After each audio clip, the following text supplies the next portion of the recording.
there's some serious stream issues going on here. Let me change something real quick.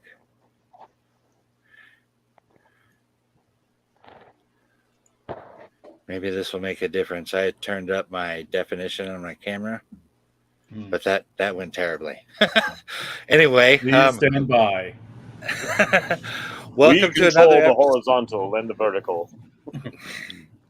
Welcome to another episode of the Fellowship of the D20, a part of the Almond Comics Podcast Network, and I'll hand it over to Steve for an intro. Previously on the Fellowship of the D20. When last we left off, the Phandalin Five had set out in the pursuit of the Howling Hatred Cult. After a battle with a group of Feathergale Knights, we interrogated a man named Fandral the Not-So-Dashing, who gave us intel on the cult after we made him cry for his mommy. With this in hand, we decided not to take a rest and stayed straight out to Feathergale Spire, where the Knights were operating from. This turned out to be a big mistake. Once we arrived at Feathergale Spire, we decided to go in through the front door. Sirius tried to talk our way in, but plans didn't quite work out that way. The Feathergale Knights decided that we were Pinkertons out to steal their magic cards, and one of them tried to shoot Sirius with a crossbow. Sirius wasn't about to take that lying down, and thus began our invasion of Feathergale Spire. It turned out to be a difficult battle, as the Knights summoned an air elemental to attack us. Fortunately, Boja the Blessed used the Gift of Saren Ray to banish the elemental, though she had to maintain concentration to keep him banished. Meanwhile, a good half of our group floated down to the stable levels on Eleutheria's Featherfall spell. That ended up being a trap, as the Feathergale Knights decided to burn us alive in the room that we had bunkered down in. At the same time, Whodunit infiltrated the tower from the inside, reaching the other side of the stable door, which was by this point swarming with guards. From there, our initial battle did well, with Bjorn and Eleutheria getting in some solid kills on the Feathergale Knights. But then things got worse, as the cultists summoned a Nezru demon to take care of the group. And then we met the true master of the Spire, the one who summoned the demon, a Blackguard Dark Paladin who is the second in command to the Prophet of the Wind. She also saw that the Blackguard was holding something familiar, the Spear of Lightning that belonged to our old friend Karlsruhe. Eleutheria tried to hit him with her best attacks, but to no avail, and she decided to teleport and withdraw until she could help the others. The Blackguard also took some flaming spears from Whodunit, but then he pulled a Sephiroth and walked into the flames without being any worse for wear. The Blackguard summoned another Nezru demon to try to finish off our group. However, Bjorn and Boja were able to get in some good damage on one of the Nezru, and he died straight away. In the meantime, Sirius was the only person able to do any real consistent damage to the Blackguard, forcing him to dispel both the Nezru and the Spirit Guardians that he summoned. After a scorching ray for Boja, the Blackguard was slain, and she had managed to stick out the 10 rounds she needed to finish banishing the elemental. The Phandalin Five, by that point, had survived a tough, brutal fight with the Howling Hatred, and though we were spent, we had claimed the Spire for ourselves. Then we went through the treasure and discovered a few magical items, the spear, a ring, an amulet, a holy symbol, and the Blackguard suit of armor. We also found information about what happened to Karlsruhe. He had managed to kill a large number of cultists, but after a brave last stand, Karlsruhe was captured and sent to a place called the Fane of the Eye, set to be sacrificed. We never found out where the location of the Fane of the Eye was, however. Still, that was not our only concern. A dragon was spotted leaving the town of Red Larch, while a powerful storm was raging over the town. Bjorn lamented the loss of his favorite tavern, while the rest of us regretted that there wasn't much we could do about it. Free drinks, baby. Absolutely. Whodunit and Eleutheria then noticed something more concerning. A group of teleportation stones that were active while set in a line. We tried to move the stones on our own, but nothing we tried, either conventional or magical, would do the trick. So Sirius decided to use a psychic attack on one of the stones, destroying it. But the stone, at that point, unleashed its teleportation magic, sending Bjorn 20 miles in the air and teleporting Whodunit and Eleutheria 20 miles away from the Spire. Fortunately, no one was in real danger, as Bjorn used his Ring of Featherfall to survive a drop from terminal velocity just in time. After a trance, Eleutheria used her balloon backpack to fly back to the Spire, while Whodunit took a short rest and returned via his camel, Mr. Hump. Once the group was reunited, we continued our search of the Spire and for any clues of Karlsruhe and his whereabouts. After Whodunit revealed that he was dabbling in necromancy, a gift of his warlock patron, our discussion about it triggered something within the Blackguard's amulet. Whodunit searched the amulet and he made some pretty dark discoveries. The amulet was powered by blood, which poured out of the amulet and made it useless. But he also discovered an elf's pointed ear, as well as the blue hair of an Eladrin. This led our group to fear the worst, that Karlsruhe had been dissected and used as the source of this evil magic. And with that discovery made, I yield the floor back to Diamesis as we begin the next part of our adventure. I mean, for all we know, it could have been the blue hair of a common college student these days. Yes, it could have been. So, it could have been the blue pit hair. So, which would be really nasty. Great sum up of our last two sessions. You had an epic fight and are now the masters or mistress, as Boja is, as far as Boja is concerned, of the Feathergale Spire. Yes. So, so you are now the owners of this fortress here in the middle of the Desrin Valley. So, with that, I will say that currently, as it stands, you can still see a storm raging over what remains of Red Larch. Every now and then, you'll see large bolts of lightning strike the ground. Even from this distance, you can feel the reverberation of the thunder when each bolt strikes. It looks to be a very powerful storm going on there at the moment. So, with that, you all are left with some important decisions to make, and some. You are at a path or a fork in the road where you must determine what will the Phandalin Five do next. What are their priorities? How are they going to tackle the Temple of the Howling Hatred and whatever is going on in this valley, which seems to be getting darker? The whatever dangers you face seem to be getting darker, more evil, the more you uncover. And Cirrus is going to look around at the tower, look at everyone, and say, okay, we seem to own a tower now. Does this mean we have to file paperwork again? We might, but we need to make sure we have a town to file paperwork in. Yes. By the way, before we go on, Roll20 has done something weird. I don't see your guys' tokens on. I mean, it's not important right now. I do on mine. We're all the way at the bottom one. Okay, they're not on mine. We're on the outside of the spire on the bottom level there. Yeah, I see us. I was just zoomed out too far. I see me. Yeah, that's weird because I could have sworn I moved Cirrus upstairs when we were doing all the searching. Yeah, I don't see you guys at all. So you know what? That's fine. It's not important right now. But yeah, I still see like the hippogriffs outside by the drawbridge. Yeah, that is right. Really now, just go down to the one below that. Yeah, well, if the hippogriffs are still here, they belong to us now, so we just need to make them aware of that fact. The only thing I recall is this guy right here. I think he ran. Yeah, no, I mean the spire circle below that is where. Yeah, I know. Like I got no tokens on there. That's the only other token I see besides. They are long gone. I mean, it's been hours since we've. I might see you. Yeah, I see you guys down there now. I see you. Yeah. Okay. They are gone.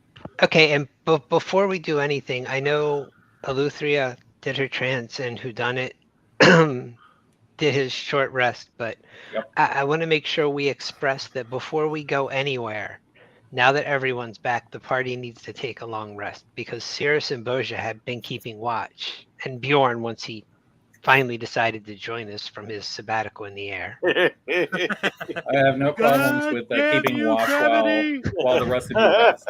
That's fine with me. Bjorn, you overcame gravity. What a day. Right.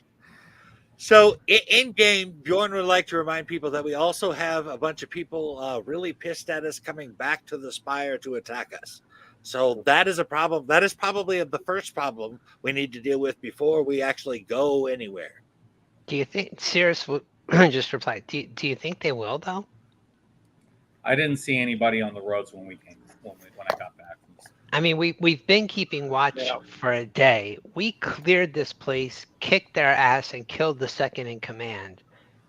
I'm sure they're waiting for us, but I don't know. They may be more concerned about their master plan than about trying to get revenge on us. But I mean, they eventually will turn on through us. I mean, realistically, were I in their shoes, as Eleuthria said, I would be more concerned with keeping my plans in motion and expecting an attack from us. Yeah, well, it seems to me that we got a whole fortress of people down in the valley besides the ones we just had to fight here in the Spire. If word got to them, they're already pissed at us from us going down there the first time. There were some I'm survivors. guessing if they find out about the Spire, they're going to be doubly pissed at us. There were some survivors of our battle. We knocked off the edge, and they floated very gently down. And they assuredly crossed over to the underground fortress. I 100% agree that they have it out for us and they want us dead. I just, and we should certainly keep watch here while we're resting, but I'm not so sure that an imminent attack would be the wisest move from their perspective right now. And unlike us, they seem to be acting with forethought. To be fair, they didn't seem to be bothered about attacking. They're obviously Red Larch. not too bright. Forethought and malice, by the way. Yeah, so. They didn't seem, we didn't throw off their plans on attacking Red Larch in the slightest, even though we took the Spire. So, they probably are concerned with their own business as well. Look, I hate 50% of that town's population, but I feel like we need to know what's going on there. We at least need to know what they're doing there. That's the problem. But we do need also to recharge our resources. Yeah, we need to find Charles Road. We got to see if that tavern is still standing. We know where Bjorn's priorities are. Glug glug glug. And oddly enough, this is serious. I need to see if the tailor and the baker survived. I mean, the ones and who the make all waitstaff. the ones who make all the fake jewelry. No. We can check on the fence, but no, the high-end tailor and that one baker that I was bringing you guys the really nice sweet rolls from when we were in Red Larch. Nice. Yeah, I need to check on those two. They could be useful to us for reasons beyond baking and clothes. All right. Okay. So you're all planning plus on we taking need a long we don't rest? know where the Fane of the Eye is, so I think we should probably be searching for more information. Yeah, plus if we can, we should try and get these items identified further. So yes, let us take our rest and keep watch. Yeah, we can identify the stuff while you rest. I mean, who done a short rest, right? I will need to adjust my my spells so that I can do some identifying. All right. Cool. Sarah says, "I'll take John Wick again." I'll take last watch because I'm tired. I was watching the road waiting Talking to the for Baba Yaga. whodunit and I'd be more than happy to take your place while you sleep. I will take whatever slot is available. Yep. Okay. When he says it like that, that makes him sound like a doppelganger. I will take your place while you sleep. So this is more like a little Last Starfighter action. We'll break it up by 4 watches. So yeah, it's fine. Yep. Cirrus is going to one of the nicely appointed rooms upstairs, checking it over 3 or 4 times, and then lying down. So go ahead and give me a perception check, each of the people on watch, and then tell me the watch order too. So. All right. Okay. I'll take the first one. I typically take the first one. I'll take the second one. Okay. Ooh. Oh. Yeah, I saved the heck out of that one. Okay. What did you get? Go ahead and give me a roll for the second one. Oh, there, shit. 26, man. Damn. All right. Hold on. I got a 10. Okay. Who's taking third watch? I will take third watch. It seems appropriate to allow the elephant lady to rise with the sun. I'll take third. Well, both of you can then. And then, Cirrus, you got the last watch? Okay. Oh, that was persuasion. Yeah, give me a perception.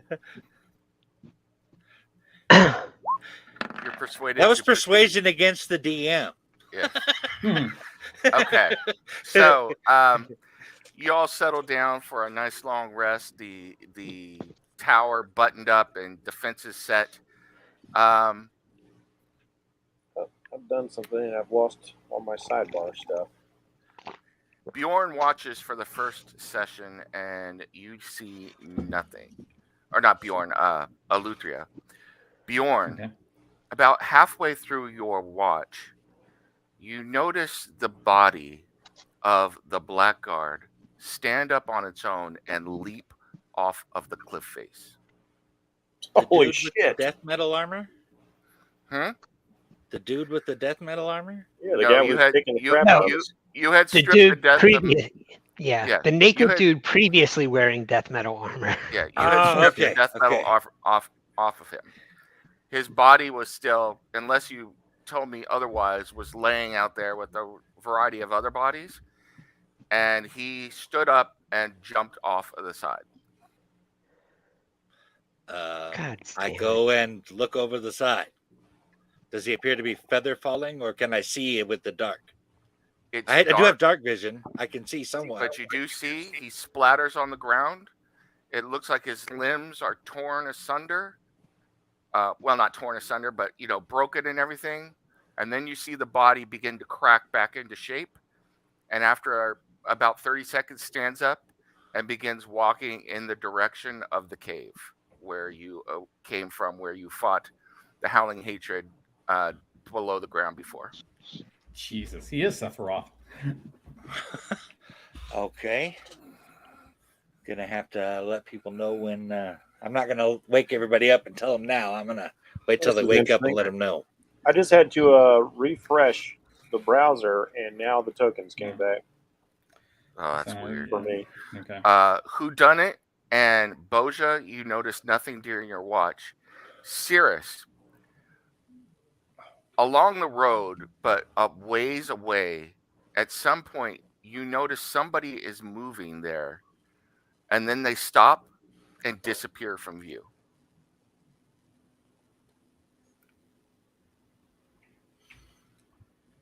Were they coming from the mouth of the valley, or were they coming from the caves? They're coming up the road from the valley. Hmm. So you noticed and saw someone moving. They stopped and then winked out of existence. You don't see them at all. Hmm. Could be a teleport.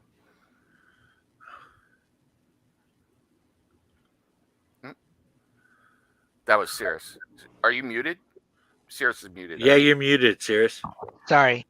I know this is kind of out there, so you can let me know if there's even a role, but I have seen people teleport. I have seen people turn invisible. I have seen people use pass without trace and effects. Can I make an attempt to determine which of those I just saw?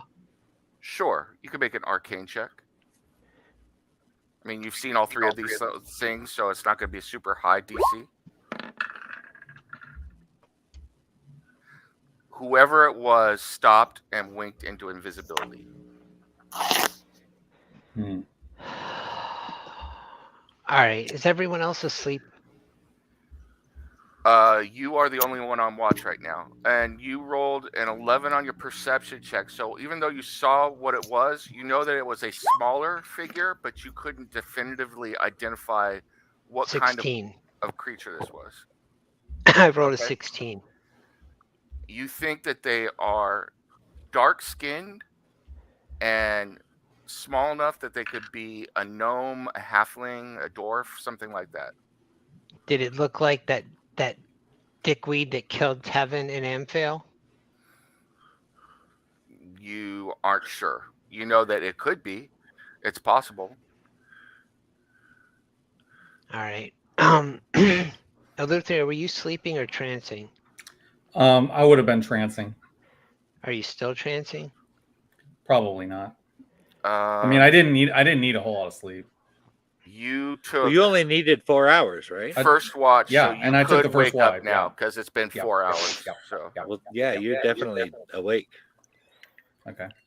Sirius is going to go find Eleuthera and bring her back to the door. Okay. Yeah, I'll go ahead and join you.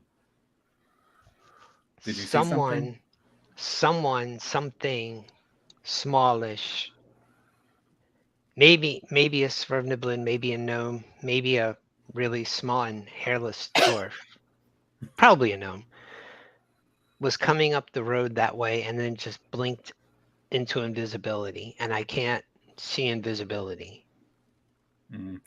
Yeah, I don't think that I can help with that either. We're going to have to be careful. He clearly was kind of concerned about being watched. But by us or by someone else, I don't know. Probably by us.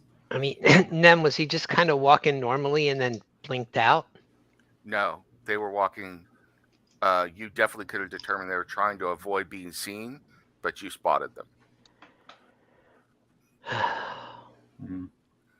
Yeah. I suppose we should probably wake the others just in case. How long how long Nem is left until I don't want to mess up people's whole night's rest if I can help it. This was halfway through your watch, so you need at least another hour before you can wake them up without interrupting their rest. Okay. And what do you think, Eleuthria? Should we wake them? Or should we keep watch? I think we should keep watch. I mean, it's going to take them some time to get here anyway. But I do think we should prepare just in case. Yeah, about how far away was he, Nem? He was not at the level of the drawbridge yet, so he was down below, probably from where you were keeping watch. I would say 100 yards, 300 feet, 350 feet. Close. Yeah. Yeah, that's not good.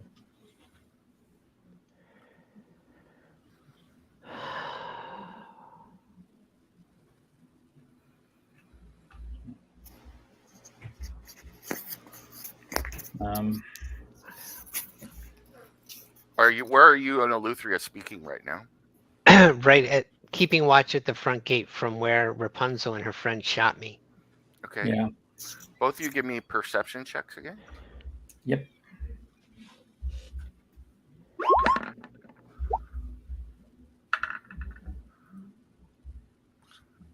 Uh, 18. Hold on just a second. Oh yeah. Oh yeah. I think 25 should do it. You added to 25, really? Yeah. Well, 28. That'll love you a little bit. Remember, boys, we've seen Sierra's stealth to 30 pretty easily, so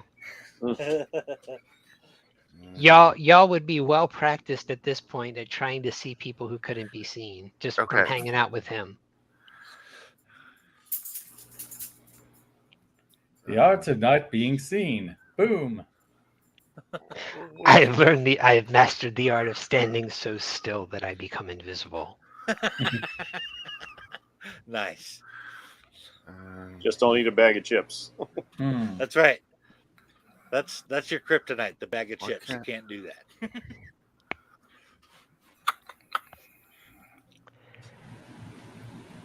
Hold on for just a second. Why are you being weird on me here? Well, I'm pretty weird. Maybe my weirdness is infecting the system. There we go. So, you see where I'm going to put Eleuthria up here. Where's Eleuthria? I am down on the bottom level, on the outside of the ring. Am I moving you? I think so. Yes, you are. There you go. Okay. Let's see them. So, you see this creature here. You can zoom in and look at him real quick. Let you get a good look, and then he winks out of existence. I didn't see what creature you were talking about there. I didn't. Where was he? He is. See where I'm. Oh, okay, that guy up there. Okay. Yeah. Okay. So tell me when at least Eleuthria and Cirrus get a good look, and then he winks out of existence. Yeah, I see him. Yeah, I think we need that. And Eleuthria, you would immediately recognize him as a deep gnome. It seems you were correct, Cirrus. He was indeed a Svervniblin. So you think the Black Earth is trying to? It could be. It could be that the Black Earth may be trying to take advantage of the situation. Oh, wait a minute. That first Svervniblin, wasn't he with the Howling Hatred? I believe so. Maybe Bjorn was right, and they are going to try and attack us. Could be. Do you think we should try to wake them? Probably. In his sleep, You- Bjorn stirs a little bit and says, "I told you so."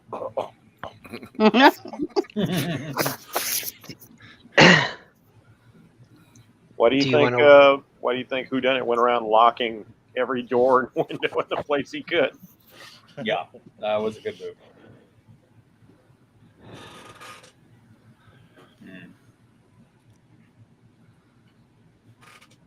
Do you want to wake them? I'll keep an eye out.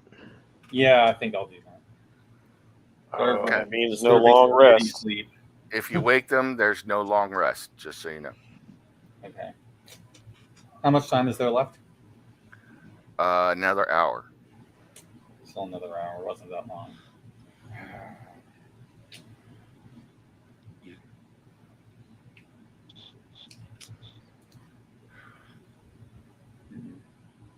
Who? I think we can wake at least Whodunit, just because he had a short rest previously, so he's got some of his powers back. I think we're going to need to, at least for Boja to sleep in a little bit, because we're probably going to need her. That still hurts. Yeah. And Yeah. one level of exhaustion for me. Okay. Yeah, I don't see. Up we to have you a guys. I mean, the only alternative I can see is I can go out and try and talk to them. You could talk to That them. always works. You could distract them. You could distract them, hold them off for however long you can while the others get their rest. I don't think It I can might- hold them off for an hour. It might work a little better without Bjorn there talking shit to him. But I mean, Yeah. I'll try. The thing there is, we would have to lower the Okay. drawbridge. Oh, They didn't lower the drawbridge to talk to us. Well, I wasn't going to shout. I meant go out and talk to them. Well, Come on, man. Fart in their general direction. Do it from the safety of the parapet. who I goes mean, there? You think that's have worth you a talked try? about their mother and father? Launch a Yeah. cow at them. Hey, wait a minute. I can see them, and they're close. I don't have to Yes. say a word. I'm going to psychically connect to them and say, "Who goes there?" He disappeared again. Once you guys saw him, he disappeared. But there's still those two guys out on the other side of the bridge, right? No, No, those No? are hippogriffs that are from the last battle. They're long gone. Yeah. They're Oh, gone. okay. Either that or I they mean- went to their stables. Yeah. I I just haven't moved them to the GM layer yet, but I didn't think about that quickly enough. If they appear again, I can do that. I could hold off. I could go to the top and keep an eye out. I mean, if anything Get a happens, sniper. I can shoot him. Yep. Yeah, go to the top. I'll establish a psychic link between Aluthria and myself, Okay, that works. and I'll keep lookout here. Maybe they're just scouts, and we can buy some time. Yeah.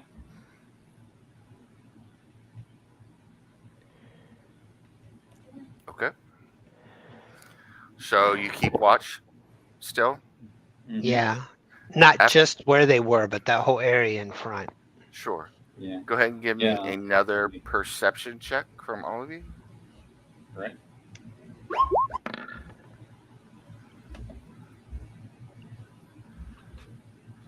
God damn. Sirius is all over that shit. Yeah. 26, man. I can, All right. if necessary. Damn. You didn't even have to roll a psychic dice. But he does it anyway. Both of you 26. see the deep gnome moving back down the road quickly. And then when he notices that you are tracking him, he begins running, giving up any pretense of stealth. How far I'm away is linking- he? I'll say that he's gotten another six. So at this point, he's about 120 feet away. I'm I could gonna get a link to shot him on him.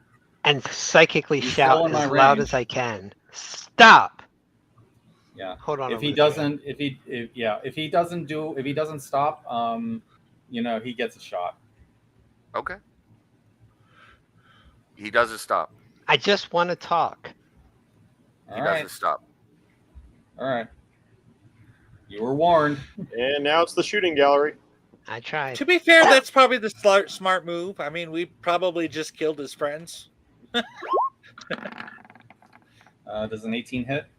What did you shoot at him? Eldritch Blast. Eldritch Blast? Yeah, he's in my blast range. Hold on for a second. I don't think, one shot's not necessarily got to hit that some bitch. As you are casting, you cast your Eldritch Blast. Both Eldritch Blasts move towards him. As he does so, he waves his hand, and the Eldritch Blasts disappear. Oh, he's got counterspell. Interesting. Dude, what are you doing? Why are you running? Come back here for a minute. Don't make us chase you.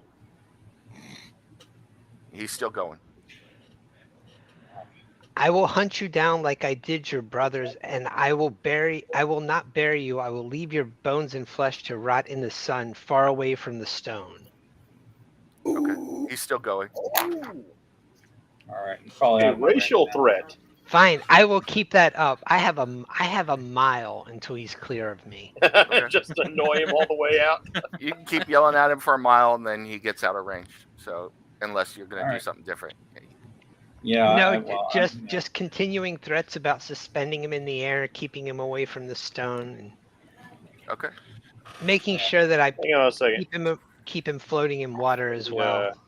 Let me check something. I think Jennifer's trying to talk, and we are not. Oh, hearing not. Okay, I could have sworn I heard your voice back there. Maybe that was coming from somebody else. All right. I'm sleeping. All right.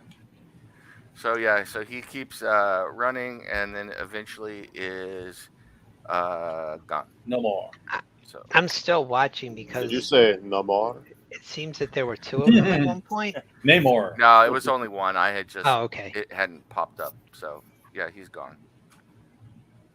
All right. Okay, we're gonna have to. We'll yeah. Okay. How much time does everybody have to wake up?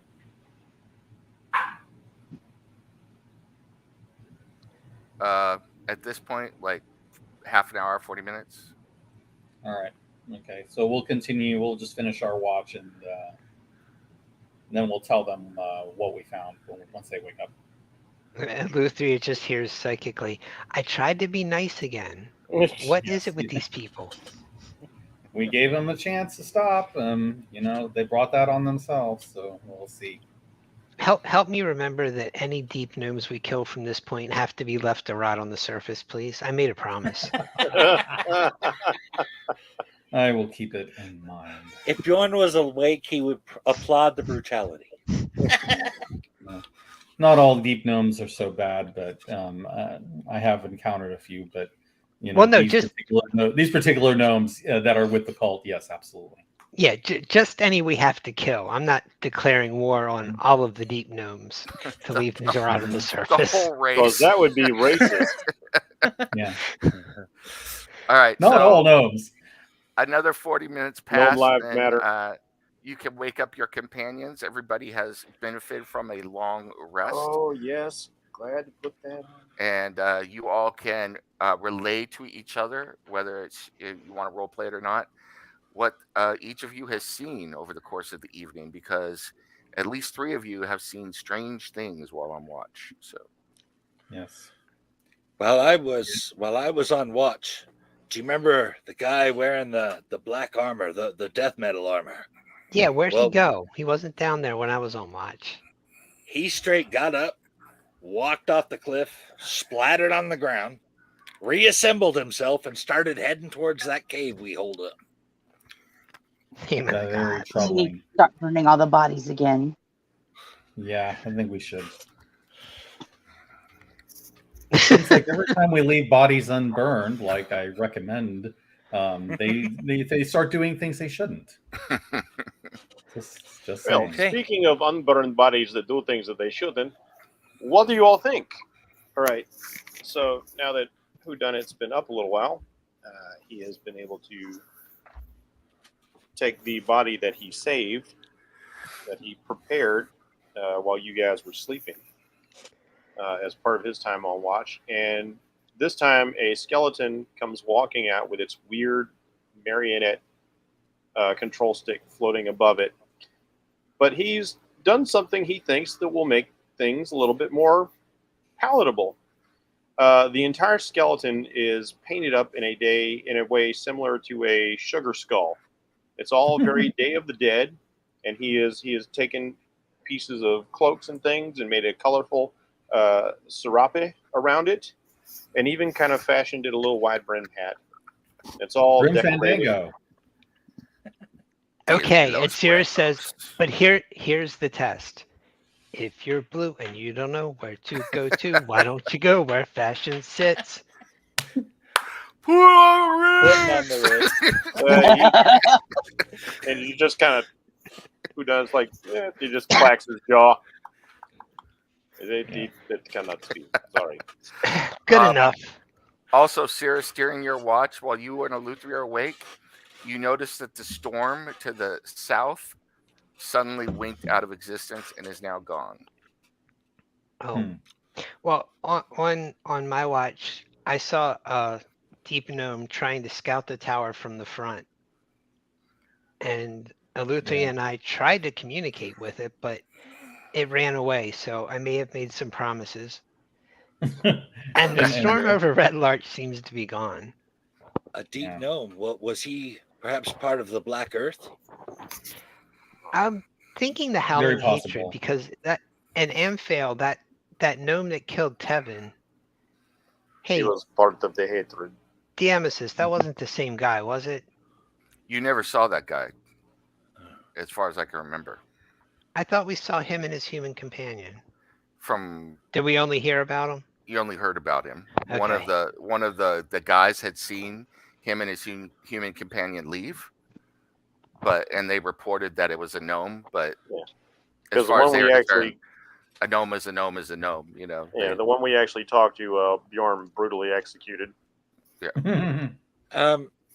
I seem to recall Red Larch having some connections to the Black Earth, what with the temple and all of that, and I would find it interesting if, say, someone from that Black Earth cult happened to make their way here to the Howling Hatred, who is attacking Red Larch.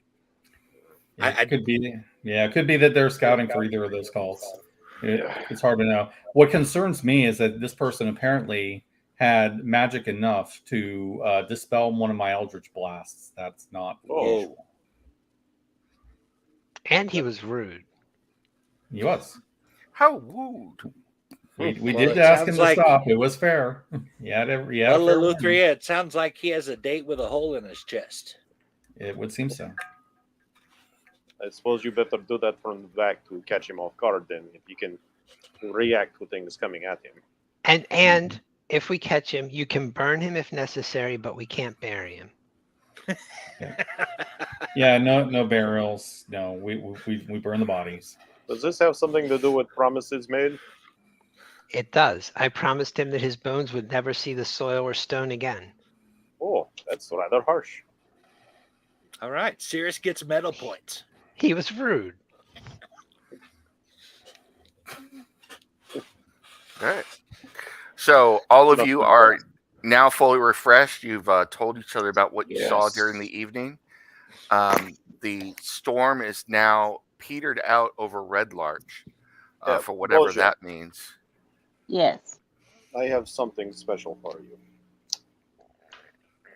And I'm not dancing with the skeleton. But Theodore's already started the singing, and I'm teaching him. He's a natural tap dancer because he has the bony feet. Show him both. It's perfect. It's like, actually, he kind of taps all over his body, but that's his thing.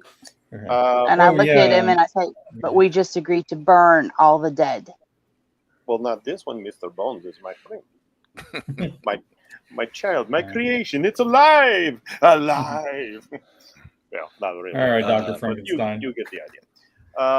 Did we ever finish identifying those other items? No, but Jeff was. I'll do that in a second.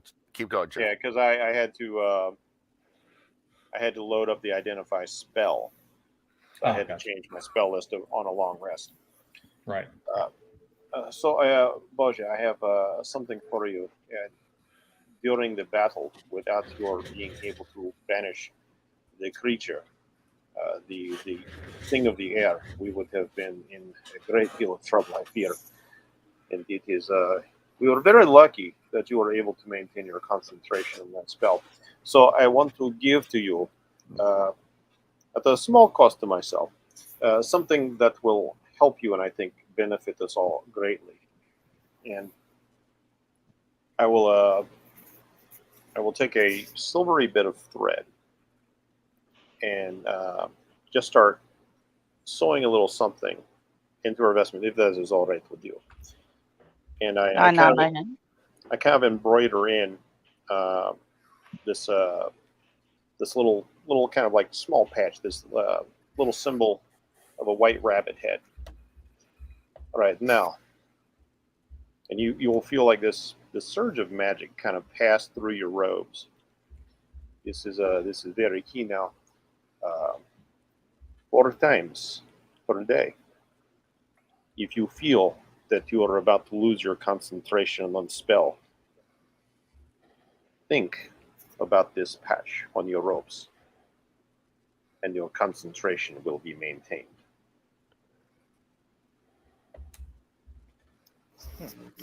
So I have just used an Artificer Infusion. Cool. Dude, artificers sew too? I had no idea. Oh, dude, like they're the best support. They're a tool in the world. Hmm. All right. It's called Mind Sharpener, and it will allow you to like anytime you're about to lose your concentration 4 times a day, you can say, "Nope, I keep it." I could put an edge on a mind, but I don't know if I could sharpen it. That's all right. Bjorn, you could put an edge. Sharp. Bjorn, let's be clear. You could put an edge in a mind. Nah, no, that is appropriate. Well, okay. My thanks. Okay. You are identifying the items you got off of the blackguard. Cool. Yes, indeed. Are we doing? Are we in agreement that there's at least a strong possibility that we have people coming here to attack us at the spire? Yes. It is indeed a possibility. Then I think part of our preparations here should be preparing for said attack. I have gone before taking a rest. I have gone and locked every possible thing I could. Now the access to the roof is still wide open. There is no door to be locked there, and certain windows are they are arrow slits, so somebody might be able to find a way in through there, as I did using magic. I actually have an idea.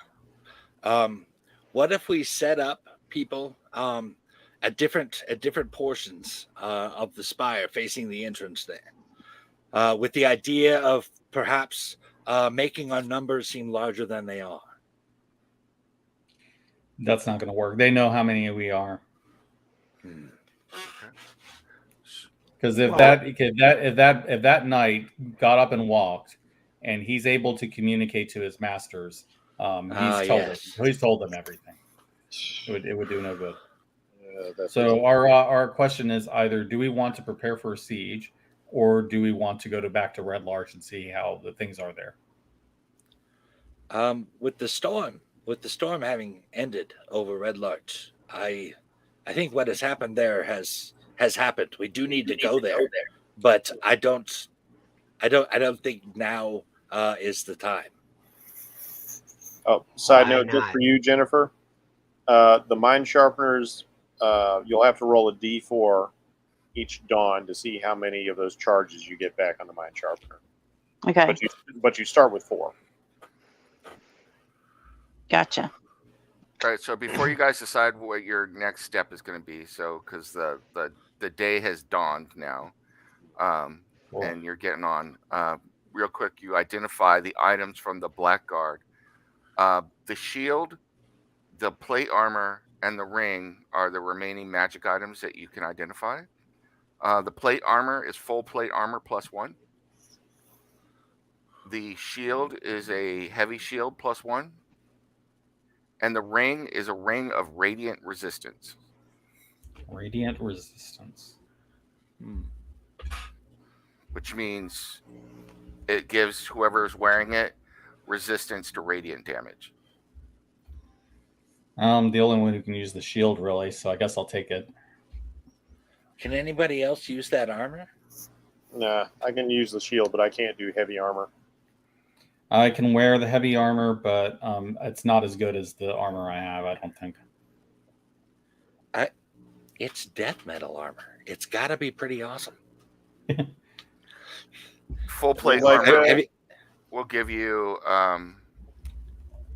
+1, gives you an AC of 19 based. So not any you had better. I already have Bjorn's got- 19 from the Lady Kaylee armor I'm wearing. So the Bjorn's shield got will hit my AC, though. Bjorn's got levels in fighter. He could wear full plate if he wanted to. I could do that, but it would cancel Okay. out That's the armor. protection I'm getting from the Oh, totem that's bear. +4. Yeah. Oh my god! If I that's put why on his any class armor, is that so cancels insane. that out. Oh, that cancels that out? Yeah. Wow. you Okay. lose Why your do So they- I would lose my Why do they even give resistances. barbarians Got an armor another- proficiency if that's going to cancel out your rage? Well, because My there's AC with this shield is it doesn't 23. cancel out my rage, but it once okay, how am I going to say this? There are various types of barbarians there can be, most of which will allow you to wear heavy armor. Just the particular one I chose because of the resistances will be canceled out if I do that. Yeah, he's a naked bummer. barbarian, so Mhm. That's I right. didn't know that about Bear Totem. yeah, and then I Who wants defeat by the resistance to power of radiant liquor. damage? I mean, Does the ring require attunement? the ring require attunement. Let me check on that. Actually, does any of this stuff require attunement? That's always good to know. I thought that all magic items required attunement. No, Oh, no, not all no, of them.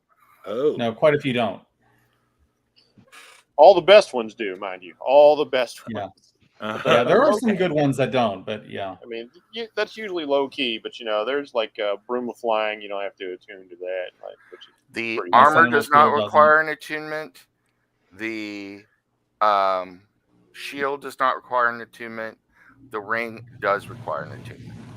Yeah, does somebody have any open slots that they want for radiant resistance? I actually have not used. No wait.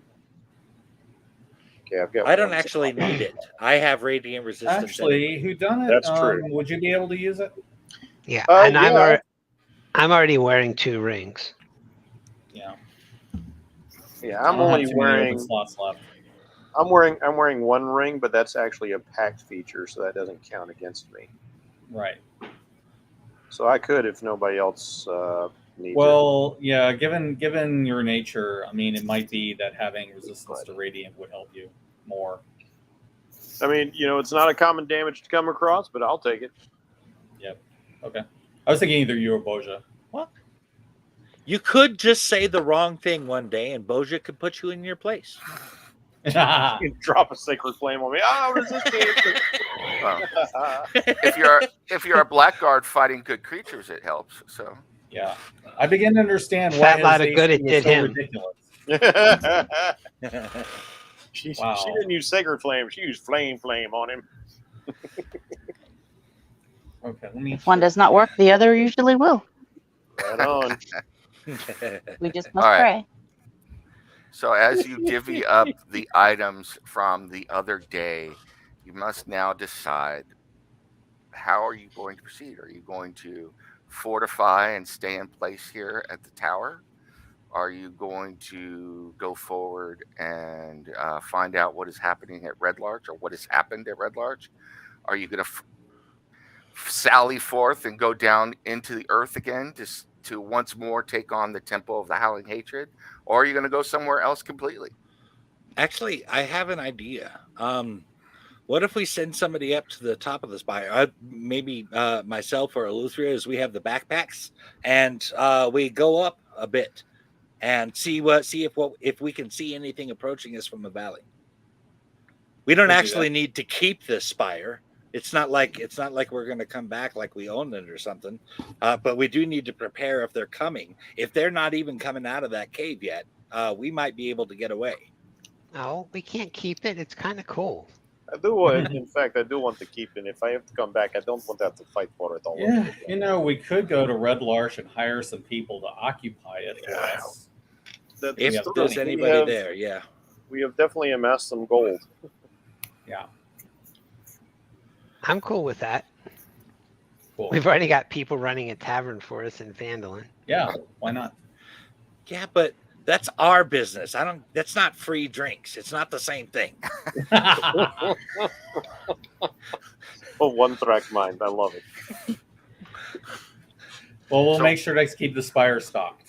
How So about what that? do you all intend to do? That's the question. Do we finish with the valley or do we go to Red Larch? I say we need to go to Red Larch. We're not done We with need- the we valley, need- obviously, but we Yeah. need to plan. We need to let them know what happened here Yes. and yes, see we if do. there's anything we can do to give us an advantage before we try storming the cave again. Or Because anything let's we've be learned- honest, anything we're they've learned, going to storm during the cave attack. again at some point. We do, yeah. Um, And I know who done it needs to do that as well because he has obligations there. I have So do we- obligations in this entire area. Mhm. My patron has asked me to look into the goings on here. So do you want me to go up and check, or do you want to do that, Eleuthria? I think you I might think have I- better I think sight I- than me. I think I should. Well, it's not just because I have better sight; it's because I can also cast gust, and I can move around better. Yes. Oh yeah, DM question. See, Let's see. Am I correct that I am on day 3 of 10 before Baba Yaga gives me I her believe- special something? I believe it's 4. 4. Okay. Oh, yeah. Question, and this is for Bjorn. How long has it been since he's used his hourglass? I haven't used it since we fought the dragon. Not the Right. red dragon, the white They- dragon before that. No, that you used that against Dead Sonia, and then that was the last time we Yeah. saw her. Yeah, You used it. by the how way, long has that been since then? that's It's been plenty of time since then. no, it's been like 5 days. So Okay, Well, another isn't 5 it? days. I can do that once a day, right? No, it's once a 10-day. once a 10 day. Once a 10-day. Okay. Yeah, I was just kind of hoping it was back, so in case we had to storm the cave, that would really come in handy. Okay. Totally forgot about that hourglass. So you go up to the top of the tower. You could go up in the air if you want, but from the top of the tower, you have a great view of pretty much the whole of the canyon, looking all over. I mean, this tower dominates the canyon, and you are looking down into the mouth of the cavern, miles away, or the mouth of the canyon. You can also see the mouth of the canyon from afar. But if you go up higher, you can if you want. Whoever is going to do whatever you're going to do, go ahead and give me a perception check. Yeah, I'll go I ahead don't and do that. actually have that hourglass in my items. Oh well, I- I know you You got it. never added it to your items No. because you did have it. You did use Yep. it. Yeah, You did use it, yeah, and it ended up being a really key. you can item go ahead to and have. add it. It's a custom magic item, so Okay. Do we have are the stats on roll 20 or something, or on? no. We're gonna add guidance to that. For damn sure. It's just Let's see if I 15. wrote down the stats here. so you got a 15. Yep. Okay. So you go up into the air and Okay. look around. Okay, go ahead, Jeff, and then I'll say what I was gonna say. Hourglass. The hourglass of invulnerability. Once per 10-day, roll a d20 for the number of turns that you will be invulnerable to piercing, slashing, and bludgeoning. Hold on a second. Sorry.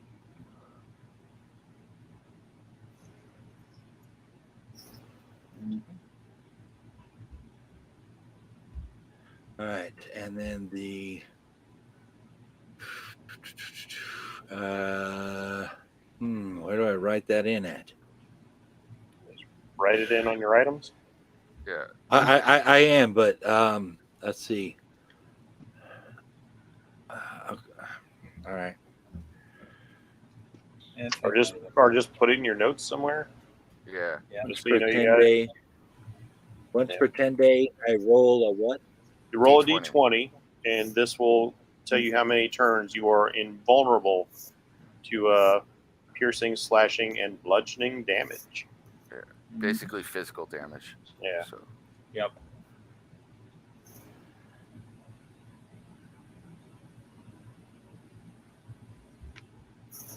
So Steve, you go up in the air and you spend some time up there since you really don't have you could spend as much time as you want up there with the backpack and look around.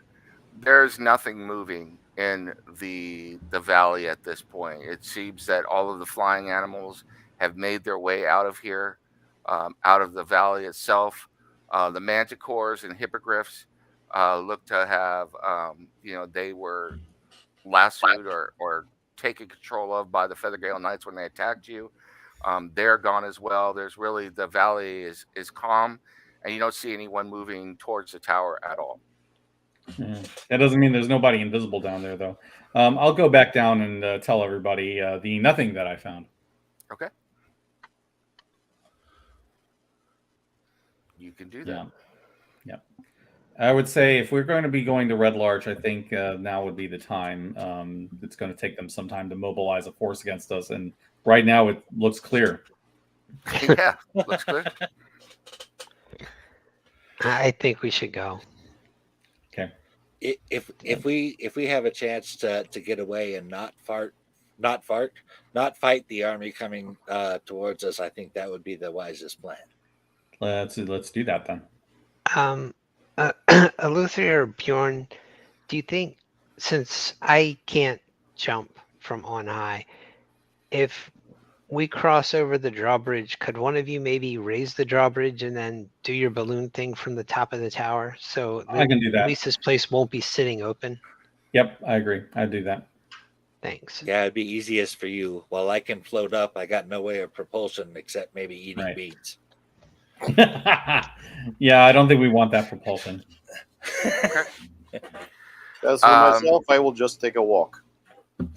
Better to take wing. Yep.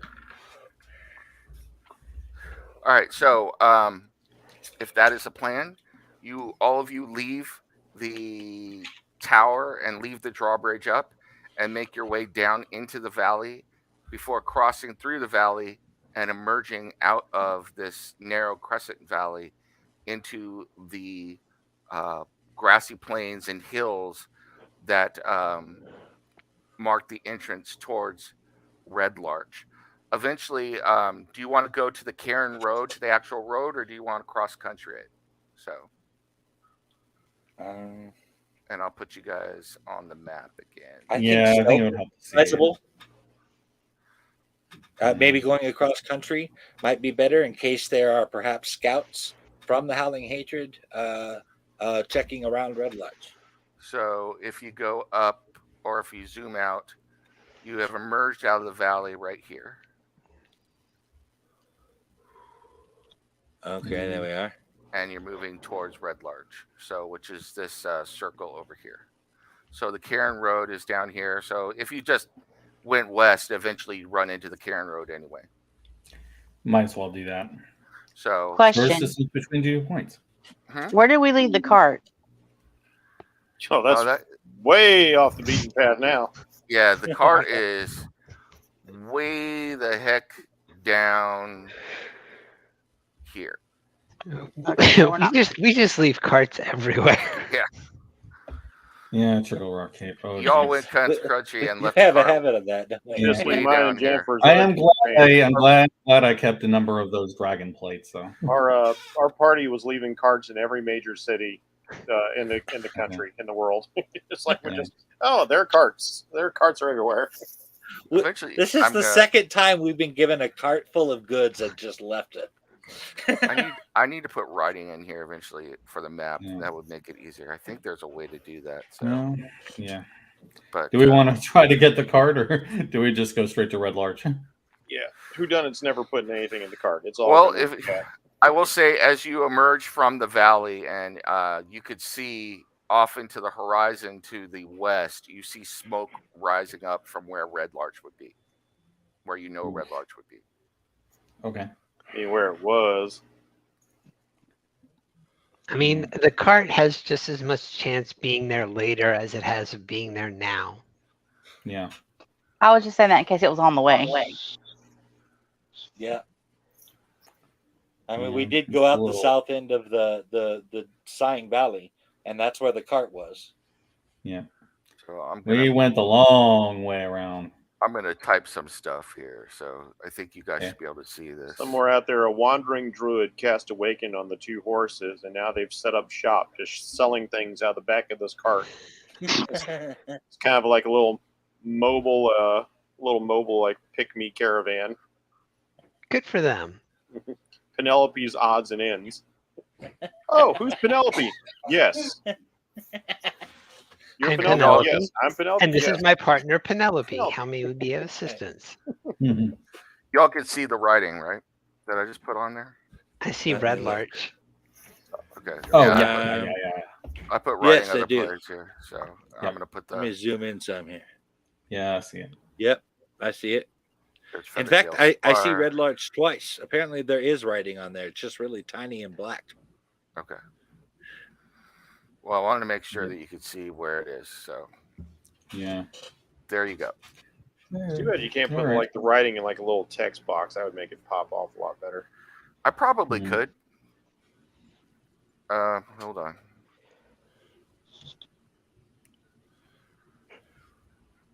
I can make it bigger. Like I've noticed, you got all these like little squares. You get surrounded with a little text box. You Sure, are like, here. there's Yeah, writing. it doesn't work like that. Nah. Yeah, you know, Oh well. I'm figuring stuff out as we go. There are goods and Gotcha. bads. So that's Red Larch there. Feathergale Spire's over here. So meanwhile, if you scroll down all the way down by where it says Dragon Fight, that's where you guys left the cart. Okie doke. Yeah. All right. That's Way down there. yeah, a good 30 miles in the opposite direction. Yeah, I don't think we're going there yet. All right. Y'all covered some ground. Go west, young man. Go west.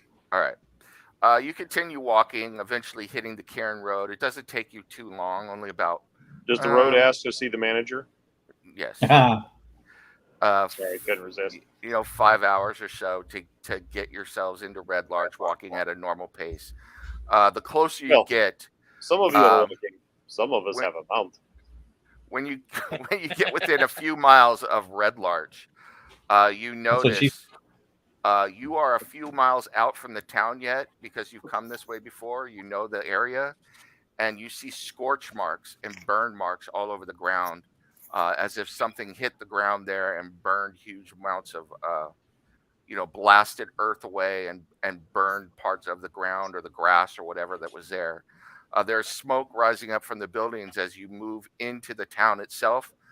At least half of the city is destroyed, absolutely Jeez. leveled. The buildings looks like some of them have been blown down. Some of them look like they've been blasted apart by some sort of force. Some of them have burned, and there is a steady stream of people moving out of Red Larch and to the north along the long road. As you approach the tavern, you notice that two of the buildings still standing are the tavern and the All-Faith Shrine, which is right next to it. Oh, thank time. You got lucky, Bjorn.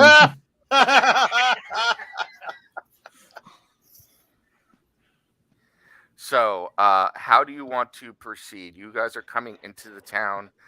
You are walking through the Cairn Road, coming into the town from the east.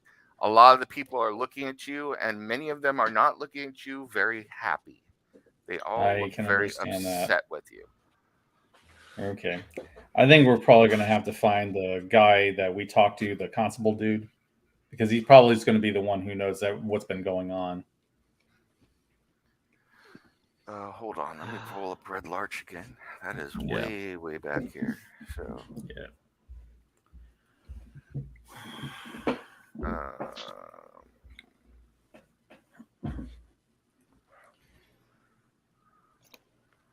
wow, it has been a while. So you were going to go looking for the Constable Harburg Tooth Marler? Yeah, the guy that we met, in the quarry. Okay. You find Constable Harburg. He looks much the worse for wear. Suit is all across his face. The armor that he was wearing, being also a follower of Tyr, is actually torn in several places. It looks like it's been blasted off in several places, and he's kind of holding his shoulder low at one point, like he's being injured. And he kind of looks at you and nods. He goes, I was wondering if I'd ever see you all again. You very What can I nearly do did for not. you? What the hell happened here? Well, you all went south. You were gone for several days. And then suddenly, out of nowhere, this dragon flew over the town and dropped. Well, I could show you. It's right over there. And he takes a walk over and he points. He goes, that. You look and you see a giant brass orb. It's about 3.5 feet in diameter. And it landed on the ground, and it was heavy enough to embed itself into the ground. He said, that fell to the ground, and it sat there for a good hour or two. And we weren't sure what was going on because the dragon turned right around and left. We thought we were going to prepare for a dragon attack. So then we gathered around this. Suddenly, the top of it opened, as you could see, and this light blasted out, and the storm came on, and it is the worst storm I've ever seen ever. For hours, I don't know how long. Lightning flashed down. Winds like I've never seen before in my life began slashing at the town. People were killed left and right. Buildings knocked down. Fire spreading. Rain sometimes would suddenly come down and then turn into dagger-shaped hailstones that impaled people. We had at least 30 people die within the first few hours and were buried.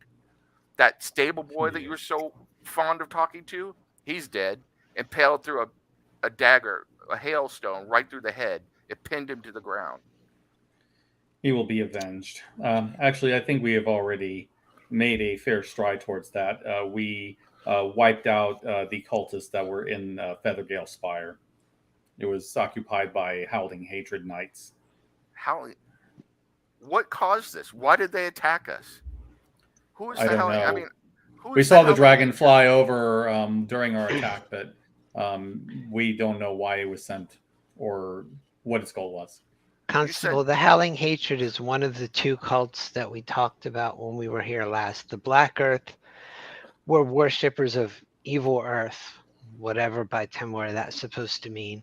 And the Howling Hatred are worshippers of an evil elemental prince of air. I don't know why they attacked Red Larch. Because there is a contingent of evil earth cultists here. If they were so close all of this time, they never messed with us. The Black Earth was here doing horrible things, and then you drove them out, and then we get attacked. What is going on? What are we in the middle of? I'm just trying to keep my people safe. I'm guessing it's a war between the different cults. And now it's gone to the surface. Half the town is left and is moving to Tribor right now, going through the mountains, and I don't even know if they're going to be safe. But I can't leave the town to keep them safe going that direction. Yeah, I don't know what to do. They're not going to be safe. I'm sorry. I know you want to keep them safe, but they're not going to be safe on that road right now. Well, it's too late. They've been, ever since the storm ended, people have been moving out.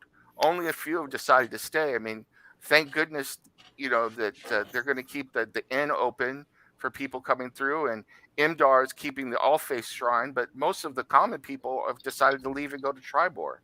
And I can't say I might blame them. Kalissa, she's ready to fight, but she doesn't even know what to fight. Kalissa being the person who keeps the swinging sword inn open. Yeah. The best way she can help is by keeping the inn open, I would say. I would agree. Do we need to inform the Lord's Alliance? Do I need to inform the other towns around in the Deseret Valley? I mean, just Yes. to the south of us I is would, Amphale, yes, I would. I don't know Ironford, that the Lord's Longford. Alliance could help us, but the other towns in the area Yeah. should definitely know. Yeah, I would get flash word my to- I flash my ring to him, and I say, if you could send word to the Lady Laurel, I think she probably would appreciate knowing this. What about Westbridge and Tribor to the north, or Belliard up to the northwest on the other side of the Sumber Hills? Are if they at all endangered? possible, you should send word to Amphale and Tribor and have them send word to the other. You can't cover everyone by yourself. But yes, this whole region needs to know what's going on. Should I request help? Will they send help? That's really your decision, and I don't know. That is above our pay grade, I fear, but at least Well, asking would be better than doing nothing.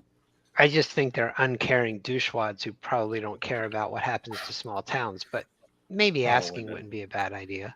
He laughs Yeah. for a moment and then stops. He's like, I've had notifications. I sent word via my personal ring of Cindy, the Lord's Alliance. I've heard nothing. And I'm a member of the Lord's Alliance. They haven't responded to me at all. The only message I've gotten from them is some Lord Barking Claw asking after his son in Feathergale Spire. I don't even know His what to tell son's them. dead. Yes, we encountered him on the way over. He was a How member did he of the cult. die? Can I ask- Poorly. Poorly. Oh wait, Yeah. no, I promised. He died in a battle between the forces of good and evil at Feathergale Spire. How's that? What are you telling me? I'm telling you what I've told you. And if you ask me absolutely no follow-up questions and Circe will hand him the ring, then you can deliver that message to his father. He nods, understanding. Can you at least tell me what was going on at Feathergale Spire? Are you telling me that a Lord's son of Waterdeep? Are you telling me that it's third son, but possible that a younger son of some of the Lords of Waterdeep may have been involved in something nefarious? Sir, I'm not telling you it's possible. I'm telling you it happened. Yes, I would. Yes. They were sacrificing people to the air by throwing. There are young fools who were recruited into the cult, and they did not understand what exactly they were agreeing to, and they fell afoul of that decision. And they are sacrificing people to an evil elemental being that thinks it's a god. I don't know how those power levels work. Yeah. And while we did manage barely to clear out Feathergale Spire and take out several of their contingent, there's a much larger assembly of these evil air cultists to the east in the Sighing Valley. Yes, we still have much work to do there, but we thought it was imperative to come here and see what befell Red Larch. They also have a friend, an acquaintance of ours. Yes. Well, I have to thank you for coming back to check on us, but Wait, what do you mean acquaintance? I thought he was one of the Phandalin Five. Does that not make you friends? Am I not your friend? No, I should not be asking you. Bjorn, you're my friend, yes? Yes, I am your friend always. All right, that's good enough for me. Yes. it appears Never that mind, Mr. Sneaky Sneak. it's like, as far as I'm concerned, Red Larch is now under a wartime footing. That would be wise. You're not I wrong concur. to think so. There are 4 elements. At least 2 are at war here in this valley, in this area. Yeah. Let us I'm hope good we- friends Each of them with worshiping an evil primordial. Yes, my friend And- Cinnamon. And we've heard talk that air and earth might not be the only two Cindy. evil elementals in action around here. So this is probably going to get worse. We encountered a Really? dragon that was associated with fire, so I would say there were probably more beings out there. Hold on for service of just a fire. moment. He turns to one of the other guards who was busy helping some wounded people. He's like, "You, Josset, get up on that horse. Tell the refugees to turn around, stop going north, and head south to Amphale. I'm good friends with the Lord there, and I think they'll be safer there. Make sure that any refugees that want to leave Red Larch head south along to Amphil. And if you see that damn necromancer, shoot him. Shoot first and ask questions later.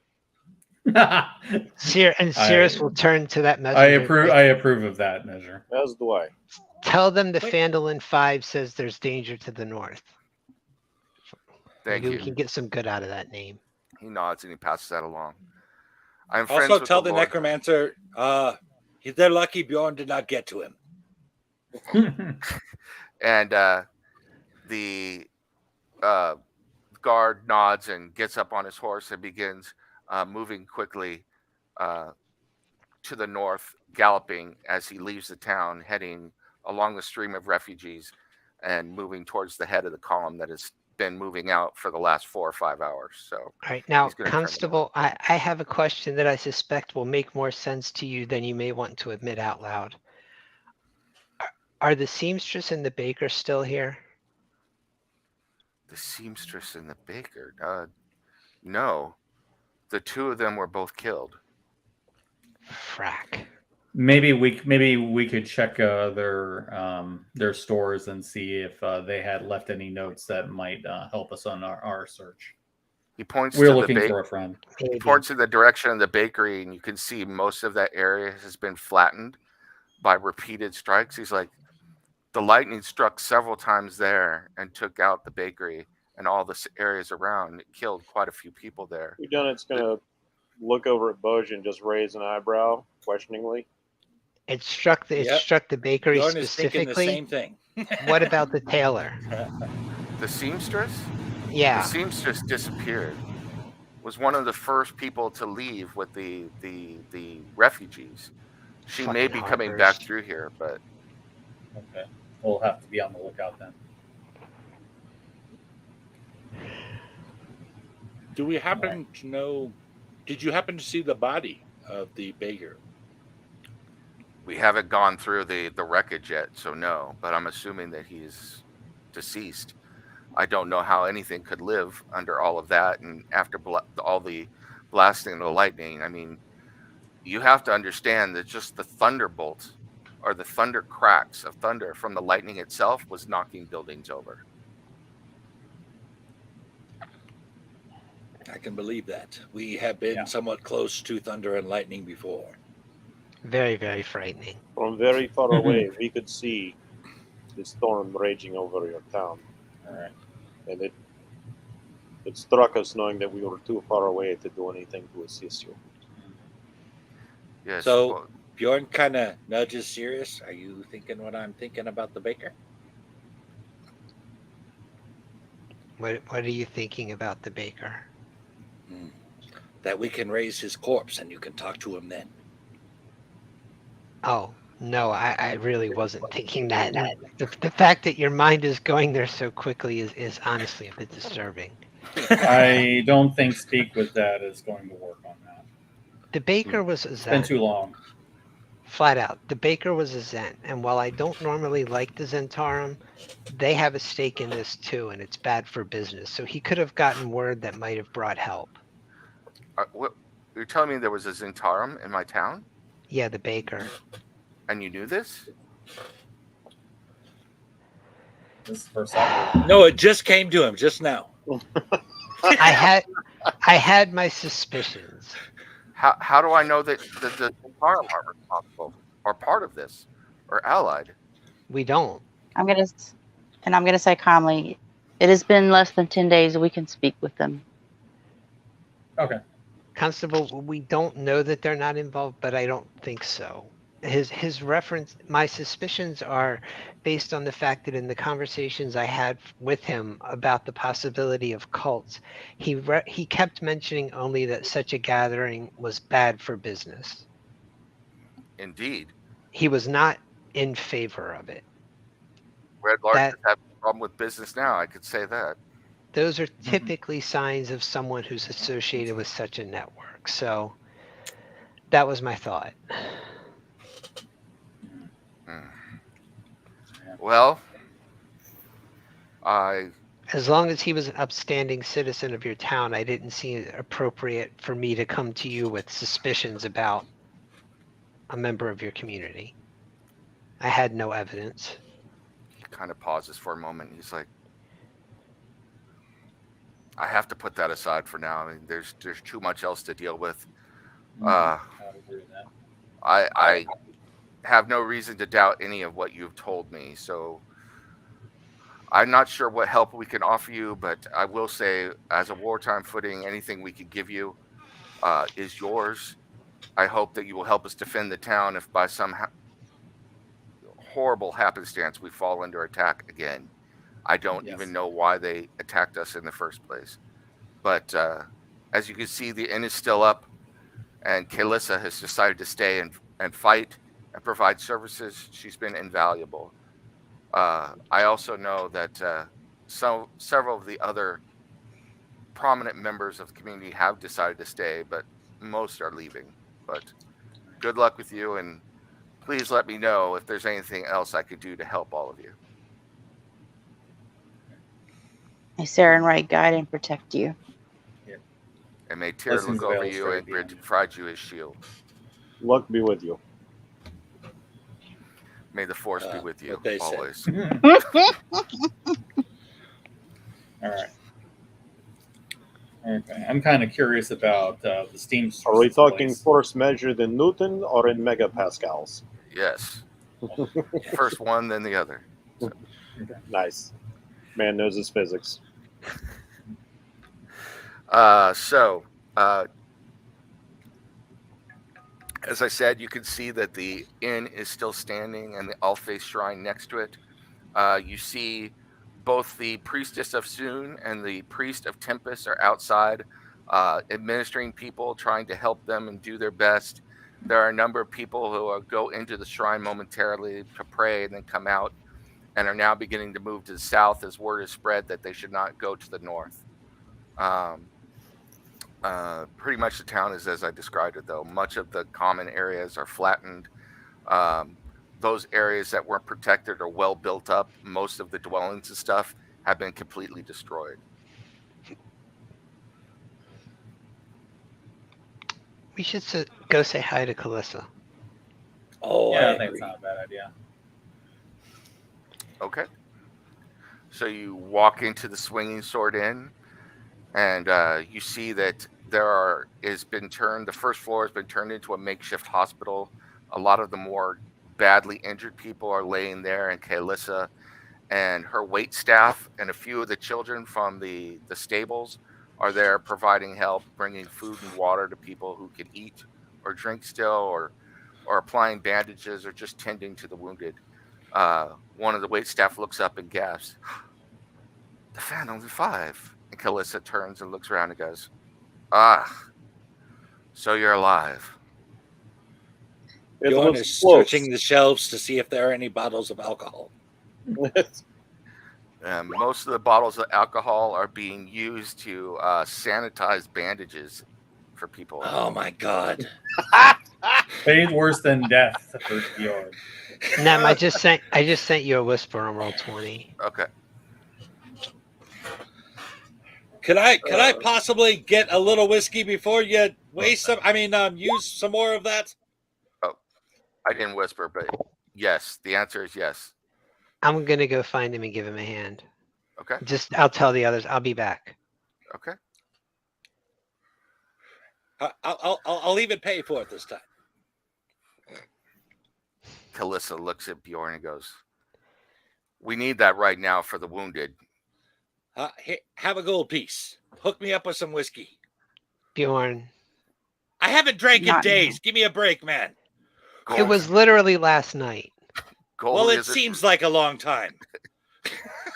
I'm sorry. I need the alcohol at the moment for the wounded. Maybe later. I'm sorry, Bjorn. I know I promised, but as you can see, the people are in dire need here. And I'll start helping out. Okay. I can't remember this kid's name now. They all rhymed, but I don't remember. I don't remember the name either. So, the kid kind of moves aside and goes, "What What can I do for you? Any news of your friend the baker? I'm afraid I accidentally outed him unintentionally. Mangabarl's dead. Okay, no harm done, no foul. He pushed me out of the building just as it was about to be destroyed. The hair on the back of his head was rising up, and you could feel the lightning building. And I had come to him because we were going to flee the town. And he pushed me out just before the lightning struck the building. I saw his body incinerated right in front of me. I'm sorry. He seemed like a decent sort. So, I'm assuming if you've heard anything from the network, it's pretty much that they're just writing off Red Larch for Pretty now. much. I would assume so.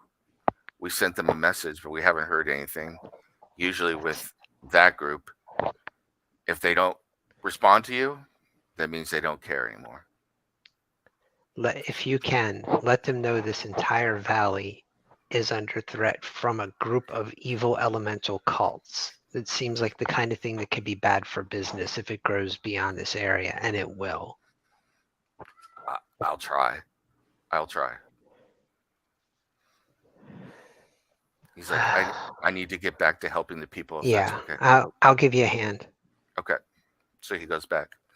Kalissa looks to Bjorn, and he's all frowning, and she pours a quick glass and hands it to him. Look, that's it. Go nurse your troubles over in the corner, or give some help. Whatever blessings a barbarian can give to you, I hand them over now. Right. You are a saint among women. Just kill whoever's responsible for this. Oh, I will. We're trying. So all of you begin work. Well, I know that Boja, Cirrus begin working and helping out with the wounded. What does Bjorn is drinking? Whodunit and Eleuthera, what do you do? I can help with the wounded. I mean, I can definitely use some healing on them. Okay. Cirrus is also keeping his ears open for any whispers, anything that anyone saw. And Whodunit? Proficiencies for the moment here. Nope, you're really low. I could barely hear That's you. because I was not speaking loud. Oh, okay. I was muttering to myself, checking my proficiencies. No, my medicine score is super low. We've done it, however. We'll try and lighten the mood, such as he can. And I will do a performance. I will take out. Don't do the jingle janks. Not please. the jingle janks. Okay. I will take out my Schwarm, and I will start playing some music, and I will accompany it with silent image. And as I'm playing, I will shift through a series of images of things like sunrises. Okay. And the laughter of children, and accompanying music, and just try and fill the place with soothing and hopeful colors and sounds and smells. The smell of vanilla, honeysuckle, jasmine, just everything I can think of to try and take their mind off of the dreariness and destruction while they're being ministered to. Awesome. Okay, go ahead. If you walk by me, I'll whisper lavender. Just a good one, yes. Go ahead and give me a performance check for that. And then Cirrus, go ahead and give me an investigation check, please.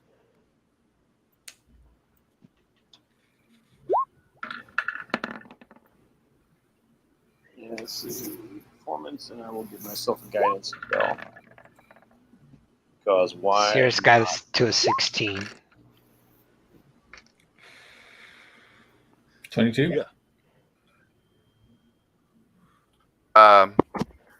So as you begin performing and the images become out, you can feel a peace settling down among the wounded, and the air and the mood within the tavern's main floor changes, becomes much more peaceful. Also, there is a holiness radiating off of Boja as she tends to the wounded, and it affects all of those around her, including her companions. And it seems that just your touch among them brings a peace to them, helping them the the dread and the dangers to recede a little bit in their memories, and you feel as if all of you are doing battle against evil here, even though you're not picking up sword or weapon or shield or spell in order to fight that evil. You're fighting it in a much different way, but in a way that is just as important, as you bring healing and peace of mind to the people here. And secretly, each of them smile and bless you for your work, cementing your status once more as legends and heroes of Red Larch and Amphil, now this whole region. Hold on, I'm going to type something to Cirrus.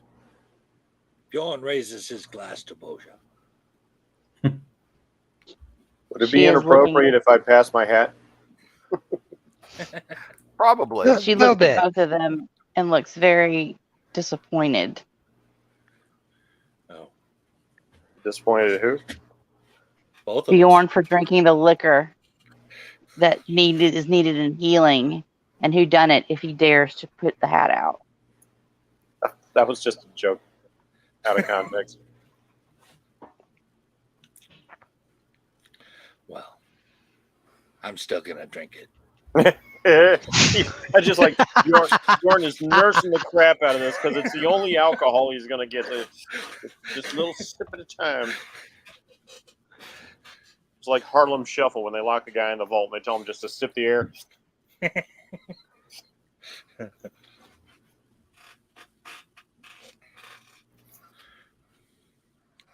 I did for one moment ponder that. I got it. Ponder the look, though.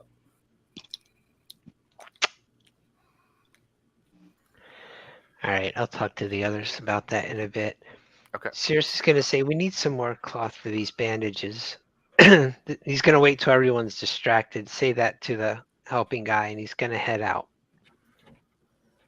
to the back. Cirrus is? Like when he says that, whodunit actually starts to pull like colorful, a series of colorful silks tied together, and like, oh, I get it. You're doing the magic trick. Yeah. Now you hear psychically. Nope, keep on distracting him. You got it. All right. Mm-hmm. He's just gonna walk. I want to walk to, and I want to say her name was Talia because it reminded me of Halia, the seamstress. Helver. Megla, the two sisters who were seamstresses. Yeah. Yeah. So you walk down to their building? Yep. All right. As you walk down there, their building has also been flattened, although it looks like it wasn't burned or struck by lightning. It looks like it was blown completely over.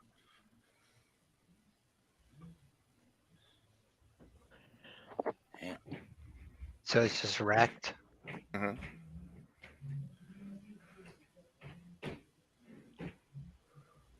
So nothing searchable. You could search through the wreckage if you want.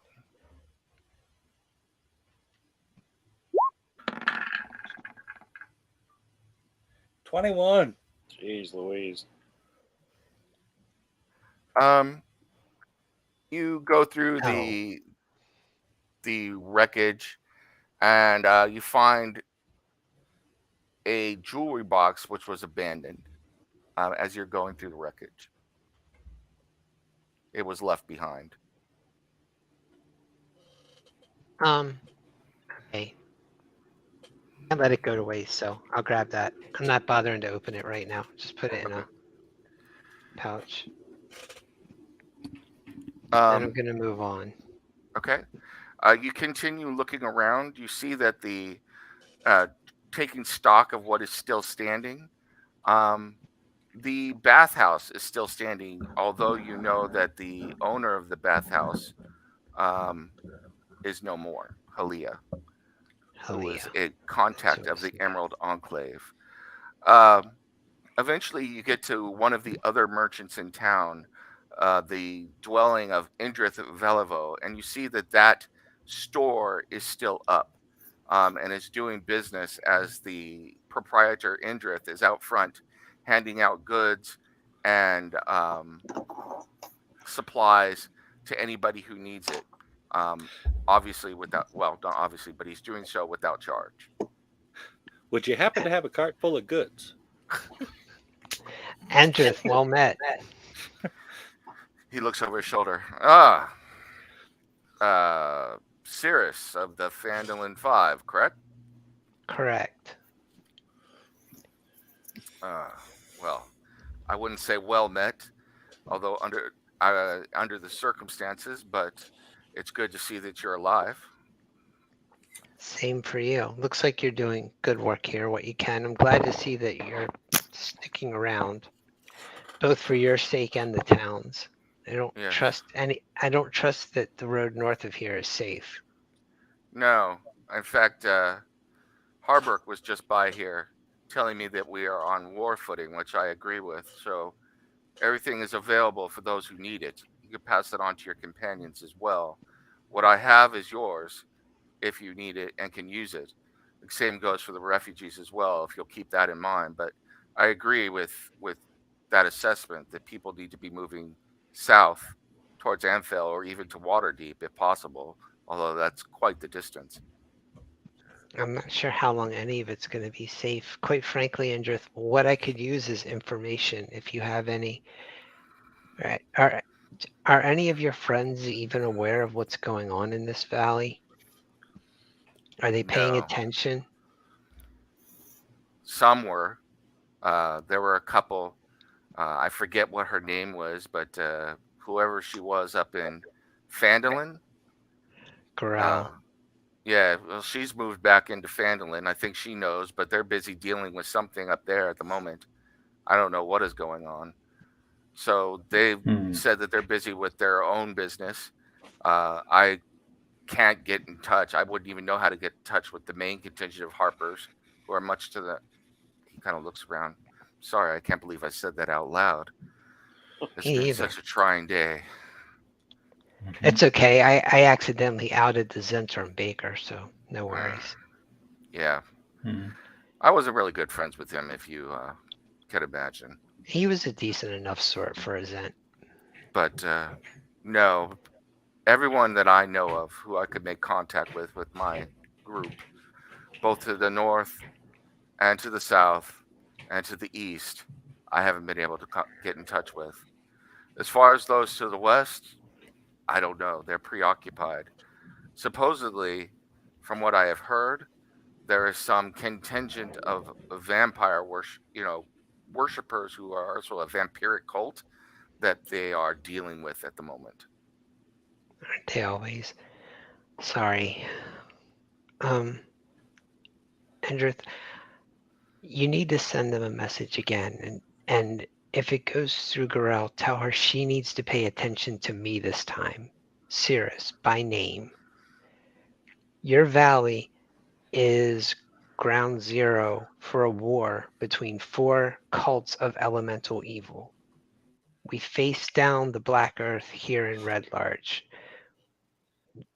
And when I say we, I mean my 4 friends and myself. We cleared out a spire. They were holding Feathergale Spire. We cleared out a lot of them there, but they have a much larger temple not too far away. We haven't seen direct signs of fire or water yet, but we can only presume that they're going to be involved too. This isn't something they can just ignore and hope that a passing group of adventurers is going to take care of for them. He pauses for a moment. Fire and water. Fire and water. Have you heard something? I might have.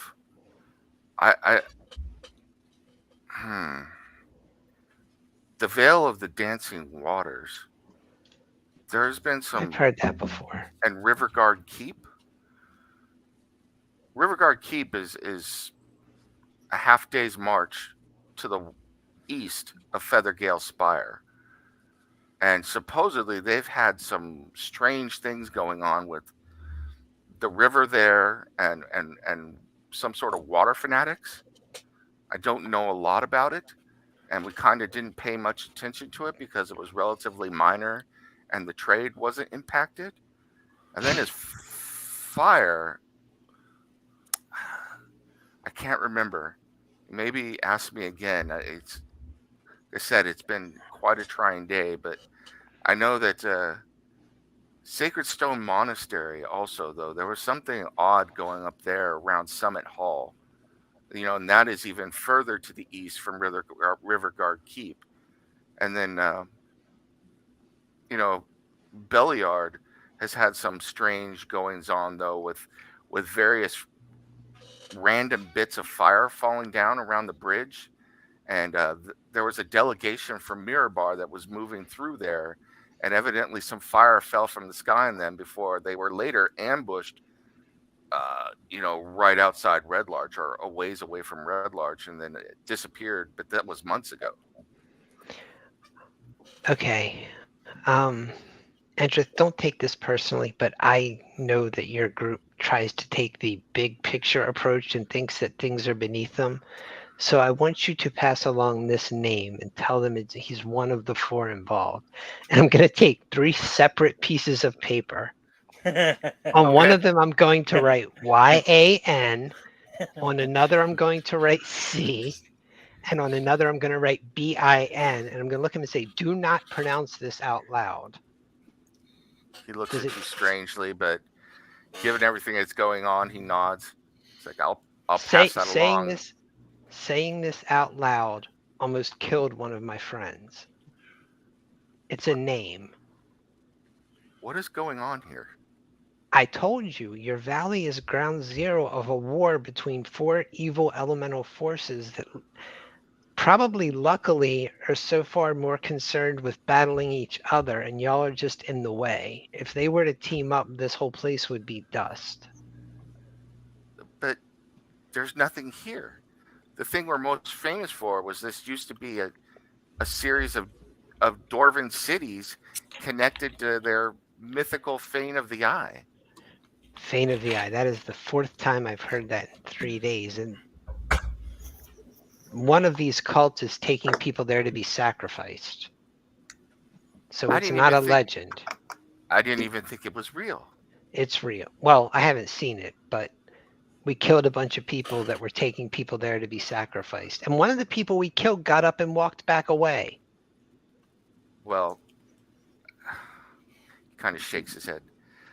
I'll tell you, when I was sent here, I was briefed on the legend and lore of this area. This whole Somber Hills used to be an extensive dwarven fortress. It's one of those things that's lost to time.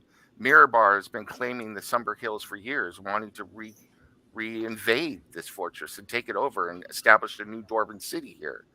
But supposedly under the city was the source of their riches, the Fane of the Eye to the and then he pauses. The Fane of the Eye to the elemental planes where they could. There you go. You think that might get some attention from the muckety mucks? I don't know. I'll try.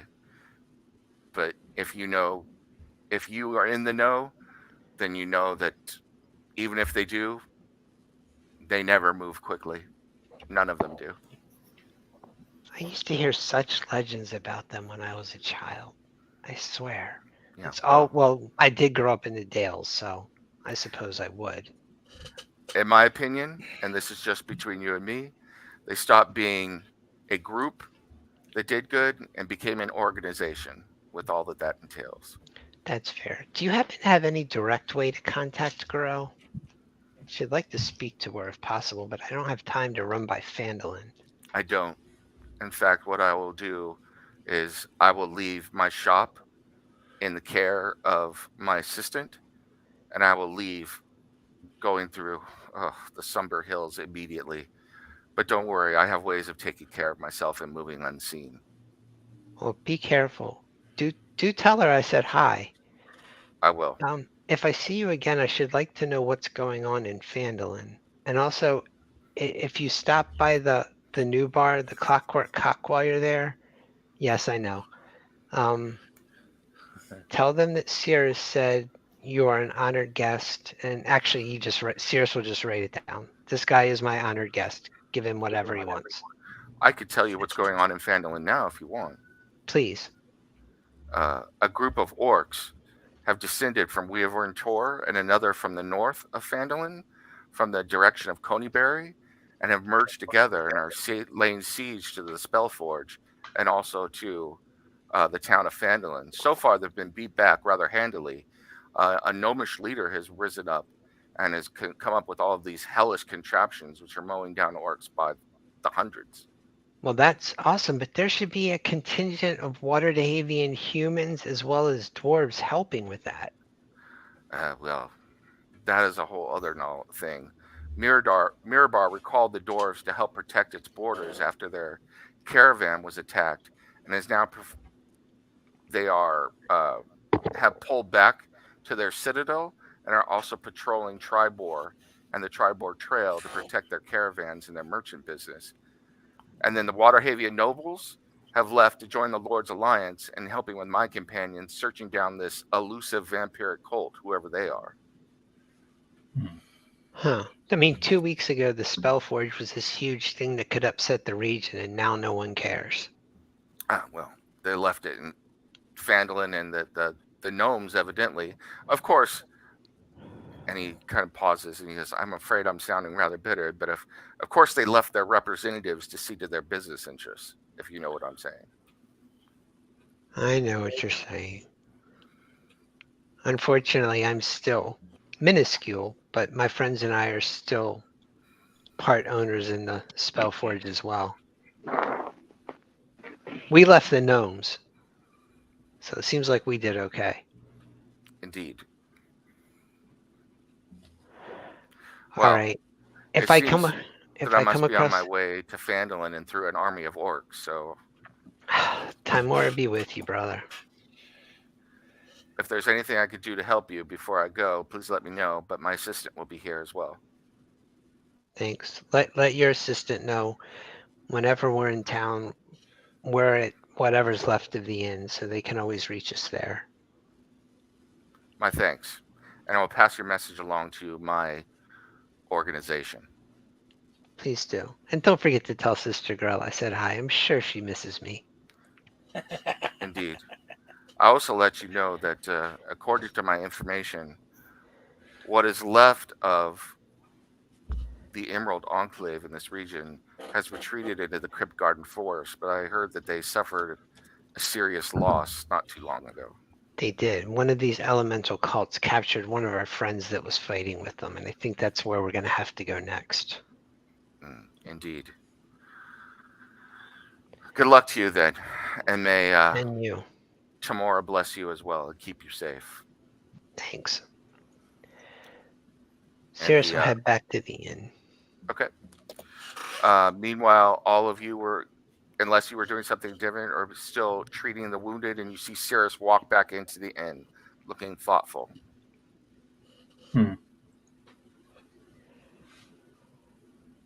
Was your outing successful? Yeah, we have to talk, but we can keep helping these people and we can talk in a bit. All right. Oh. Just FYI, he's going to tell you guys everything, so just remember what you just heard. He's not going to pick and choose. He just also didn't want to walk in and say, okay, we're done helping now. So I will say that over the course of the day, with all of your various skills, adding another very skilled cleric, you have a paladin and joining them. You've got the restorative music of Whodunit. You've got Bjorn getting steadily drunk as he sneaks a little bit more of the alcohol and he begins singing bawdy songs that brings to mind better days and helps lift the spirits of other people as well. The refugees begin to heal, and eventually, not only that, but the other two clerics from the All-Faith Shrine come in and help you as well. And most of the everyday common people have now turned around, moved back through the town, and have gone on their way, so that Red Larch has become a very sparsely populated, but is getting to be reach some sense of normal among the death and destruction and damage which was wounded, and you find or which was done, and you find yourselves all in a place where you could retreat either to a table or up to the rooms that you usually occupy, as Calissa tells you that she will have some food brought to you immediately, and she thanks you for your help. I say we just grab a table. We need to talk, y'all. First, Okay. there's trouble in Phandalin already. The Waterhavians have practically pulled out. Mirabar's recalled most of its dwarves, and only our friends the gnomes are holding back an orcish invasion of combined tribes from both the town and the Spellforge. So that lasted. That's something we're going to have to deal with. And the ball, the bronze ball that dropped, I don't think it contained a storm. I think it contained a small gnome that cast the storm, because there was a small creature seen wandering about, almost commanding it, before he simply sallied off to the east, probably to Feathergale Spire. So he may not have known that we had taken the spire. He may have just thought he was coming back from his assignment. Yeah, he definitely seems to be involved with that. They seem to be one and the same. But whoever that was, he could not only bounce off your Eldritch Blast, it appears that he was either commanding or at least directing the storm, but he certainly wasn't injured by it. A storm of that magnitude, enough to level the entire town, would be a magic of a very high order, especially given the duration. I truly regret that my spell had no effect on him. We can't expect any help from the Lord's Alliance because they're dealing with some kind of vampire invasion to the west or something. We can't. His head snapped. Convenient diversion, no doubt. We can't count on any help from the Harpers because they're a useless bunch of. We're in polite company. I'll just let that sentence hang. But I have made sure they will be made aware. And apparently, this whole area is built on dwarven ruins, like most of the continent. And this Fane of the Eye is somehow related to a gate to the elemental realms. That's all legend. Well, it seems that there must be some truth to the legend if it appears in the notes of the Howling Hatred. Well, it worries me more if they were taking sacrifices to it. Have they already opened it? If that one god could reach through and almost freeze whodunit, or are they just trying to? I did pass that particular name along because I thought if nothing else would get the Harper's attention, maybe that would. And he says that last part very quietly, by the way. Sorry, he's not calling attention to the fact that he has Harper information. And just so you know, I didn't pass on all the information, but the threat to the west is one on the ocean and is threatening all of the shipping lanes. It's pirate attacks and also isolated on the ocean and also isolated pirate attacks on the land. Is that the vampire stuff? Some sort of vampiric cult, yes. Blooders that can travel across water? The cultists are involved with that too. Wait, I'm sorry. I have to do an out of context question here. Did they change the rules in Forgotten Realms because vampires didn't used to be able to cross water? Well, consider that Dracula is supposedly under that, but he did ride on the Demeter. Okay, yeah. I guess it's not really relevant. I'm just curious. He's not traversing the water himself. He's using a vehicle to traverse the water. Let me look, but as far as I know, that is not.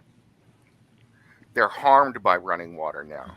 Well, no, there was a Ravenloft book about Jander Sunstar trying to get to Evermeet. Yeah, but that was a hopeless mission because he couldn't cross water. Yeah, those are older editions, though. I know. Now, who knows if they changed it? Like my information's 30 years old. I know. I'm old. The new rules: if a vampire ends its turn in running water, they take damage. So. Okay. I'm trying to think if. I mean, you guys heard that while Nen was saying it. I can't think of anything else here. So, and he will make the note about the Veil of the Dancing something and Riverguard Keep. Vale of Dancing Waters, Riverguard The- Keep, Sacred Stone Monastery, Summit Hall, and Summit Beliar. Hall, then. Yeah. 2 places where there's been weird activity around water, and 2 places where there's been weird activity with fire falling from the sky. And everyone just thought, oh, that's odd, and not, holy shit, what's going on? I need to know more about the vampires. I'm going to go to the Respectfully, restroom real quick. I'll be right back. So, Yeah. I'm gonna go make some tea then real quick. Who done it respectfully, I understand, and we can try and gather information, No. but You do not understand.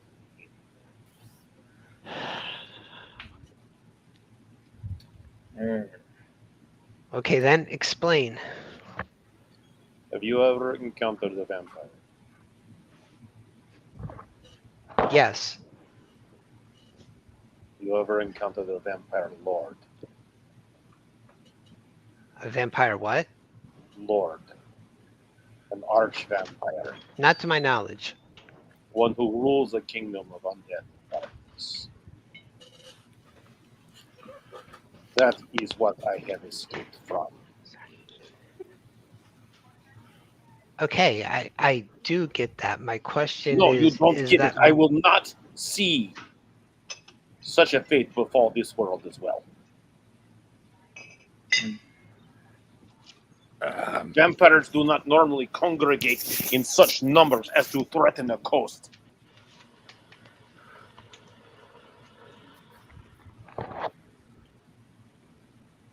I mean, it's a rumor, but all right, I'm back. Rumor. It always starts with the rumor. No one pays attention until it's too late. Have you guys conquered the world while I was gone? Yeah. Thrice And I think over. the question is where we can be the most use right now.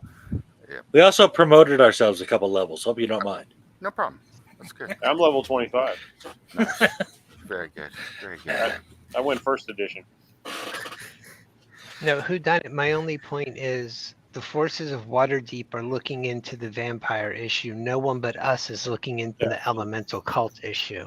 The same forces that framed us all for murder. Yes, I have great confidence. And plus, Phandalin is under attack, and that's a place that I feel honor bound to protect. So I'm not pushing your concerns aside. We simply have to figure out where what is our priority, or our first priority. What can we do now? I would also wish to help Karlsruhe, but we only have vague leads at the moment. We don't have anything concrete that leads us to the Thane of the Eye. How is it this entire world is falling apart right beneath my feet, even as we sit here and speak? Attacks here, attacks there, attacks everywhere. Welcome to Farun. Going to this place going was to supposed to be Phandalin better. is several days journey away. Probably, I don't know. I have to look, but you're looking at 1, 2, 3, 4 days to get to Tribor, and another probably 7 or 8 days to get to Phandalin from there. That's yeah. Start kind of scratching that. Meanwhile, I'm expecting a lot of bad things are going to happen in that time. Just like my collar seems too tight, and I start scratching at my neck. You okay? Yeah, that was in character. Oh, okay. Yeah. I thought it was you. Your collar was too tight and you're scratching your neck. I was like, what's going on? He's having a hair-raising moment. Oh, nice. Point of inspiration. So you guys have to decide. So you are all the world is turning to shit right now. So not a whole lot of time to stop it. Okay, since Phandalin is a little bit too far out, what can we do more immediately? That would be of good. Well, Phandalin is at what distance? It's even farther to get to Waterdeep. which is the nearest port city to you, Mhm. if you wanted to try and help with those vampires. So you all are in the Desperin Valley right now, where all of this is going on. So, Mhm. but if we decide to go somewhere else, we can do that. So,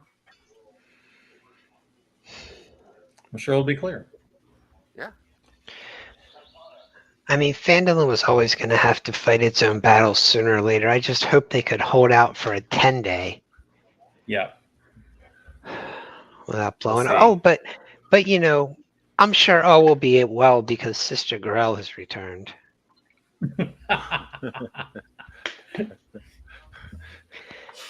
That'll be a happy reunion. I passed along a note to tell her I said hi. And I'm sure she appreciates it. Mm-hmm. With a one-finger salute, no doubt. Should probably leave again. He's coming? Oh, fuck that. All right. I need to go see about something. Okay. Whodunit gets up and leaves. All right. All right. Where's Whodunit going to? Okay, I am sorry, Sirius says. I didn't mean to bum everyone out. I just that's No. what's going on. He wants to go Yeah. find out where the stable boy is buried. Okay. The one that he was half. Yeah, I was thinking about giving him a memorial of some kind. The one he was half threatening and also like half like paying off from time to time. Oh Lord, that reminds me. After Whodunit does this, I need to go find the constable again. You can talk to Kalissa, and she points you to a area outside of town which was consecrated by Harburg, and also by Imdar, who is the priest of Tempest. And buried there are a number of the townspeople, but Kalissa notes that she put the old swinging sword, one of the old signs that hung over the stable entrance, on a post there above his resting place, so that she would remember to visit it. I find the grave. I kneel down in front of it. I'm on level with it. Hello, young one.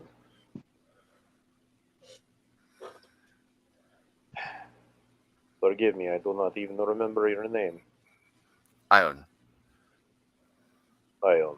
Yes, it comes to me now.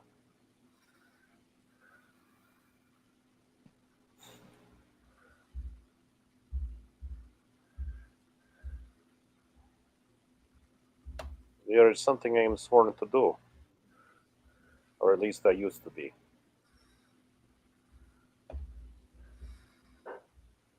And I find that plague finds its way here to this world, this place that I thought would be free. Or at least as free as is typical.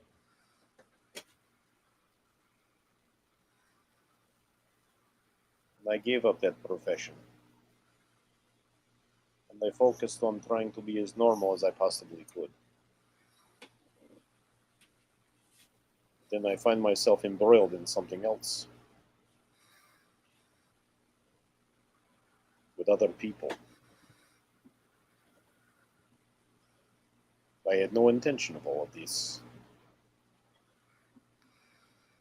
And now I find that the thing I dread the most is here, in your world, in frightening numbers and purpose. And I want to leave my companions and see to that. But I have another grievance upon my heart.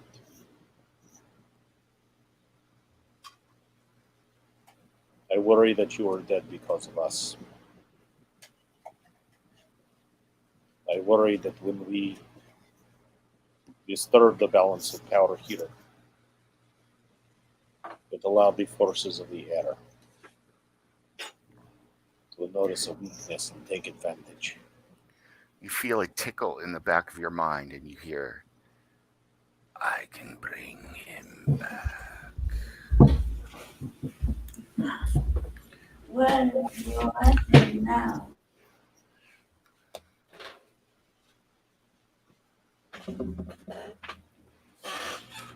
Call What? to him. What would he come back as? I will restore him to life.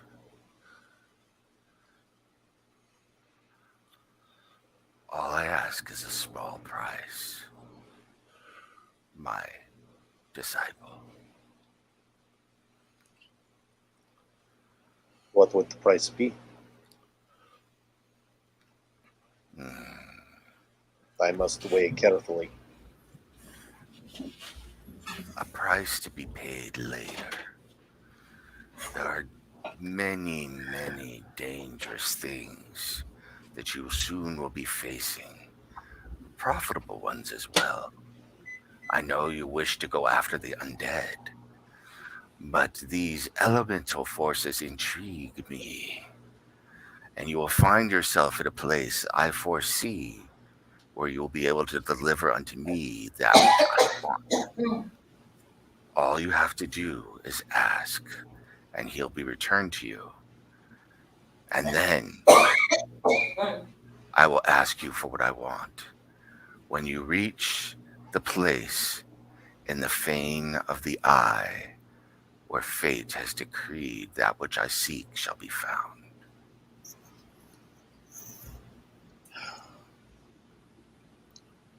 Look at the generosity you offer me of late. You are already promising me one gift within 6 more days. A gift that will also require something of me. She laughs. Your gift is already ready. I could deliver it early if you wish. I'll tell you that the one you seek to destroy has already found another body. One of your companions saw it. Oh no.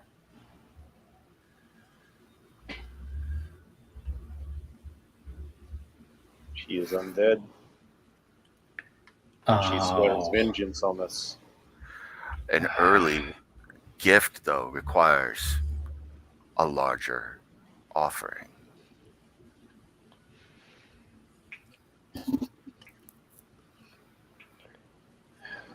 No, no.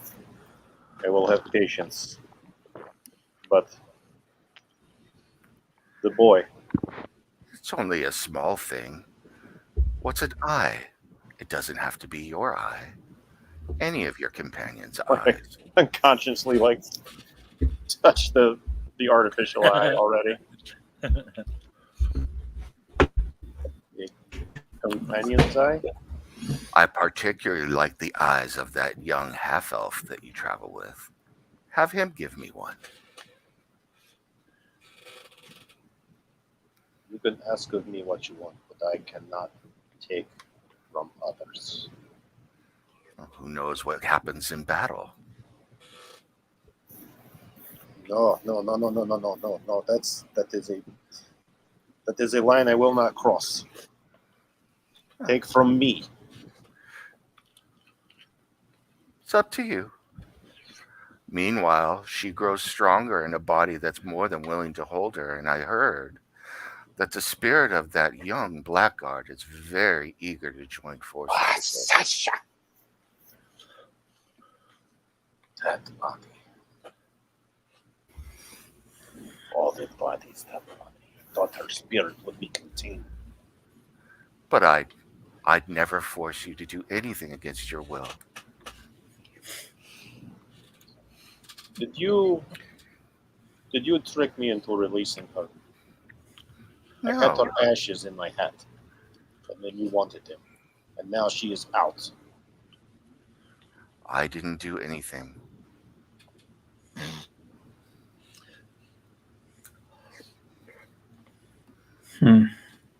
I'm simply a watcher and a helper. You know this. Watchers has been known to step in before.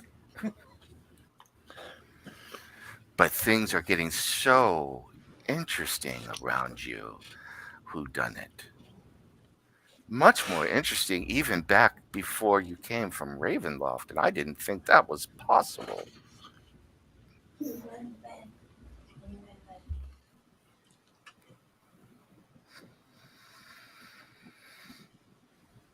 I cannot take an eye from my companions, not even for the sake of the child. How about a hand? No. You are a watcher. You are a watcher. All right then. Listen to this, mother. Watch me proceed without you. Watch me succeed without you. You're a skilled artificer. What about a leg? Whodunit?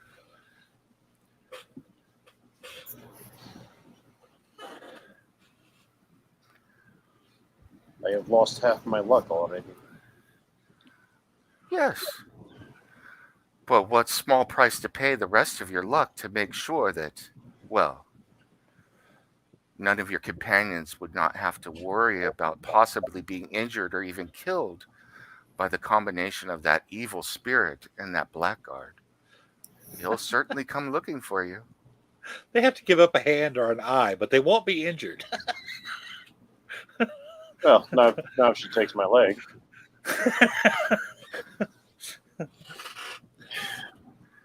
Think about it. I'm always here. I'm always watching. I know. Oh, how I know.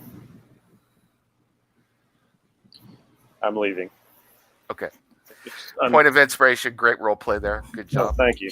Very, very good. Anybody else got any role play they want to get out?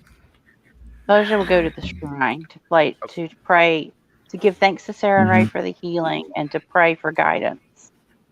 Yeah. I wouldn't mind checking out the I will- bathhouse just to see if there's anything there. All right, real quick. I will give Khaleesi a couple extra gold pieces because I feel bad about sneaking some whiskey. She doesn't want your gold. So she's like, we're on wartime footing, but I am watching you. Keep it under control because people are going to need disinfectant. I will do Steve in just a second. Boja, as you are praying at the altar of Saren Ray in the All Faith Shrine, the priest of Tempest comes over and puts his hand on your head and says a blessing, and you feel a fire burning within your brain, and you feel that the merging of Tempest and Saren Ray, you can feel it in your soul looking at you. These two unlikely allies telling you that they have seen you and they approve of what you're doing and that you should carry the fight to this threat against their realm, their followers, and this region. Wow. I will thank him for the blessing. He looks at you. Bring Tempest's wrath and his vengeance upon them with your holy fire. Know that Tempest and all of the followers of my God who died here today have gathered in wrath and vengeance to be with you. You are the sword of their vengeance, Boja the Blessed. I will bow my head. They will receive the blessings of both Tempest and Sarah and Ray when I see them next. Bjorn follows Tempest. Take the pound of flesh from them that is required. And he goes on his way.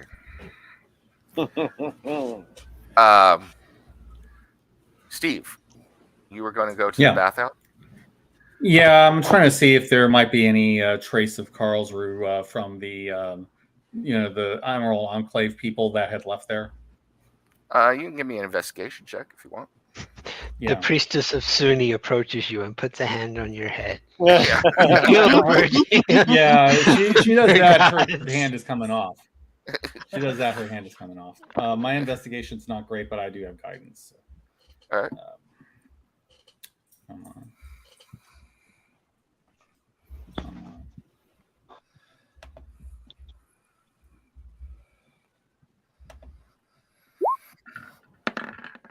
Oh, that's lousy. Ouch. Well, let me get let me Ain't no hopefully guidance the gonna D4 help help. that. You can give it the old college try. Well, All right. 6. Well, Yay.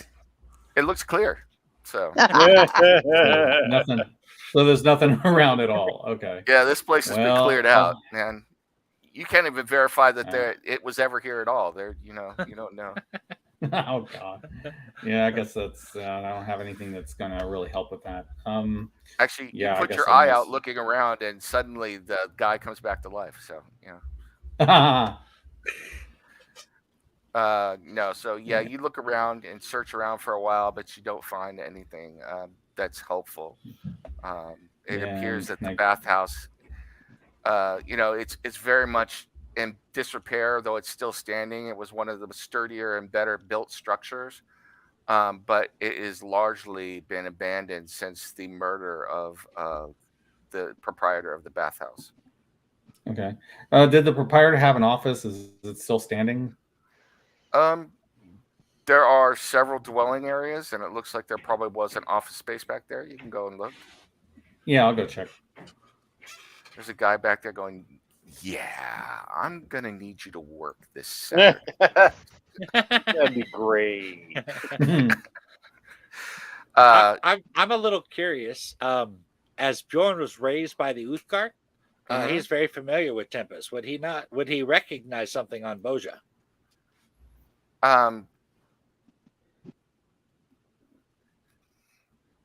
You can get a sense now as she comes back from the Alface Shrine that's similar to the barbarians of your tribe before they go into battle. It's almost like there's a battle blessing or rage upon them from the shamans of Tempest within your tribe, and you can sense that same sort of blessing coming off of her. Like something sitting there, goggles. something dwelling within her that might be unleashed at a future point in time. Steve, you can go ahead and give me another investigation check in the office if you wish. Yeah, hopefully I'll do a little better this time. Okay, where's my...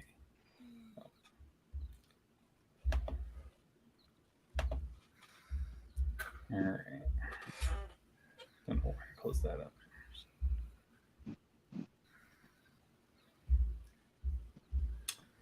So, Boja, you seem to have a look about you that is very akin to the barbarians of my Uthgard tribe. They oh, come on.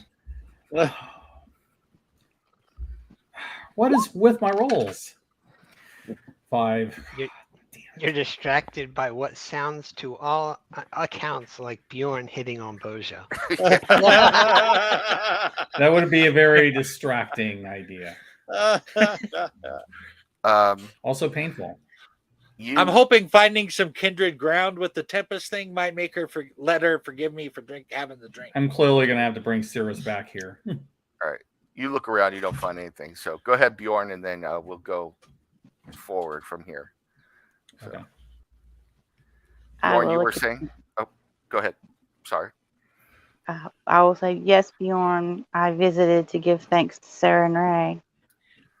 The Tempest Guardian, the Tempest Cleric, gave me a blessing from your Tempest to help fight this. I do not know what it means, only that some people will be doubly blessed in the future. We were badly blessed 17 or blasted, and we were badly dressed. If it was a blessing from my god Tempest, I will help you to embrace your rage. I will accept your instruction because that is not something I have tapped into before. Oh no. Seriously, just sitting at the table saying, I find it amazing that the gods pay such close attention to what's going on here and just leave it to us to handle. There are certain ones that are born that they entrust to be their champion here on Earth. Yeah, I'm not one of those, sister. Then yeah. You do not have to believe there are those that have the faith. Path. Boja, when we Oh no, don't when get we me wrong. I that was not intended as mockery. You obviously are one of those beings. I'm just passing through. when we enter battle, you will feel a fire burning up within you. You will get certain impulses to act or to move that might not necessarily make sense at the moment, but you need to follow them, embrace them. This is Almost the like path of flames rage. on the side of your face. And also the 1 path plus of 1 plus drinking. 2 plus 1. Boja, did you Sorry, get my Bjorn, I couldn't whisper? resist. I did. Okay. Okay. All right. Yeah. I I look just at that came and- back in the door. But I'll look at Sirius as like, but you do once in a while commune with a god, even though you say you're not their champion. So you do have some belief. I mean, I flip a coin. And you faithfully follow the decision. Is that not the route of a follower of one of the faith? Well, Ooh, it's got the you route there. of every gambler and child. A Fair child enough. starts The from gods have opposite. spoken. That dog says don't mess with the gods. So That's right. See, he knows how to channel his inner rage. I will admit that luck has obviously gotten me out of a few things, like, I don't know, ringing the doorbell of a tower we wanted to see.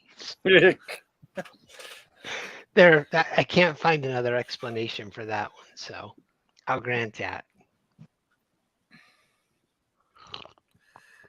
And as you were speaking, one of the people in here, one of the barmaids, drops a mug, and it cracks and shatters and lands at your feet in the form of a tea. Wait, was it full of alcohol? I might have dived to catch it. Bjorn, No, it was obviously a Okay. teacup. Yes. You never know. They may have ran out of cups. Maybe he's an airline pilot who needs a little something extra to get through the flight. All right. Anything else you guys want to do before we move on from I'm Red just Larch? scared. Wait, what about the tea thing? Whose feet did the tea form at the what? At yours. Mine? Mm-hmm. Well, lucky that didn't hit me. It was never meant to hit you, but it was made to bring something to your attention. And I just smile at him.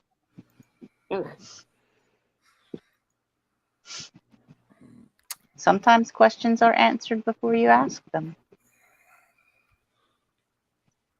That's ominous. So I should just keep winging it and counting on luck to carry me through. Message received. I did not say you would interpret it correctly, only that you received it. It's a belief. All right. Did you want to bring Cirrus to the office, or are you good? Oh, Shadewing's not there. Steve is Yeah, gone. I think he's helping his mom or something. So I will make that roll if he decides to let you Here know he about is. the office. He's back. Or you can make that roll. All right. We need you to make a roll, Steve. Or, well, no, What I was roll? going to ask him, did you want to bring Cirrus back to the office, or are you going to let that one go? I want to bring Cirrus back to the office and ask him to check. All right. Cirrus, go ahead and give me an investigation check. Yeah.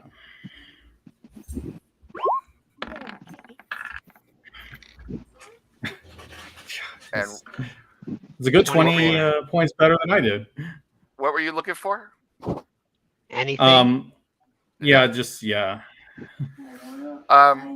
You do find some missives and some messages basically saying that Karlsruhe is in command of a force of elves and half-elves that consisted of archers, a few druids, and they were operating out of the Crypt Garden Forest, and that they had communication with them had been lost at some point, and then someone else had written back that Karlsruhe had been captured and been taken by the tomb of the temple of the Howling Hatred. So Yeah, that's what we thought. And the temple is that fortress thing we ran out of for fear of our lives, right? as far as you know, yes. Yeah, as far as Okay. we know. It's what makes the most sense. And that's where the dead naked man wandered off to. Go ahead and give me another I do investigation wonder check. about their faith in their god if they think they need a fortress to protect a temple. Go ahead and give me another check real quick. Well, bear in mind, Okay. Jordan, they didn't build it; they just found it. 25. You also see reference one message actually written by Karlsruhe, where he says that he is going to send a contingent to investigate Scarlet Moon Hall in case they decide to burn Crypt Garden Forest. In case they decide to what? Burn Crypt Garden Forest. And if you're looking at the map, Scarlet Moon Hall is right here. That sounds like a lead. Looks clear. It does. And it's on our way to where we were vaguely heading anyway. Yeah. That's a good place to start. And it's close to the spire. Scarlet Moon Hall.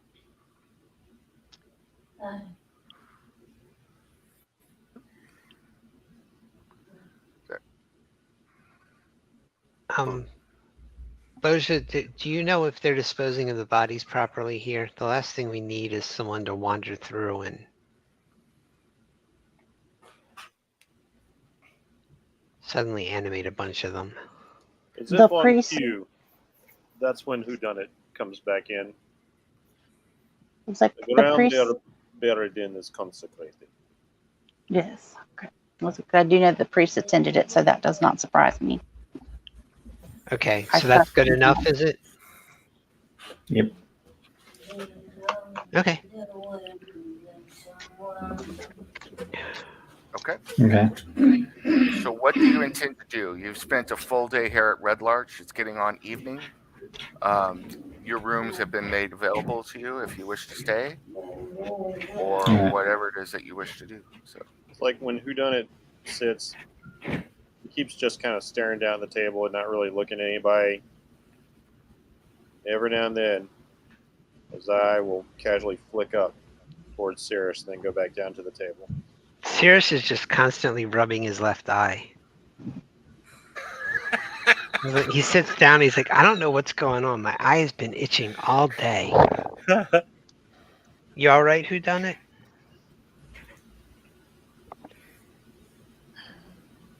In time.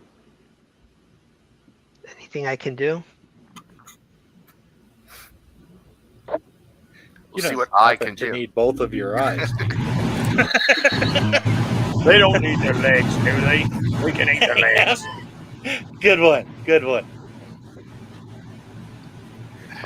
You see, I see, we all Nothing. scream.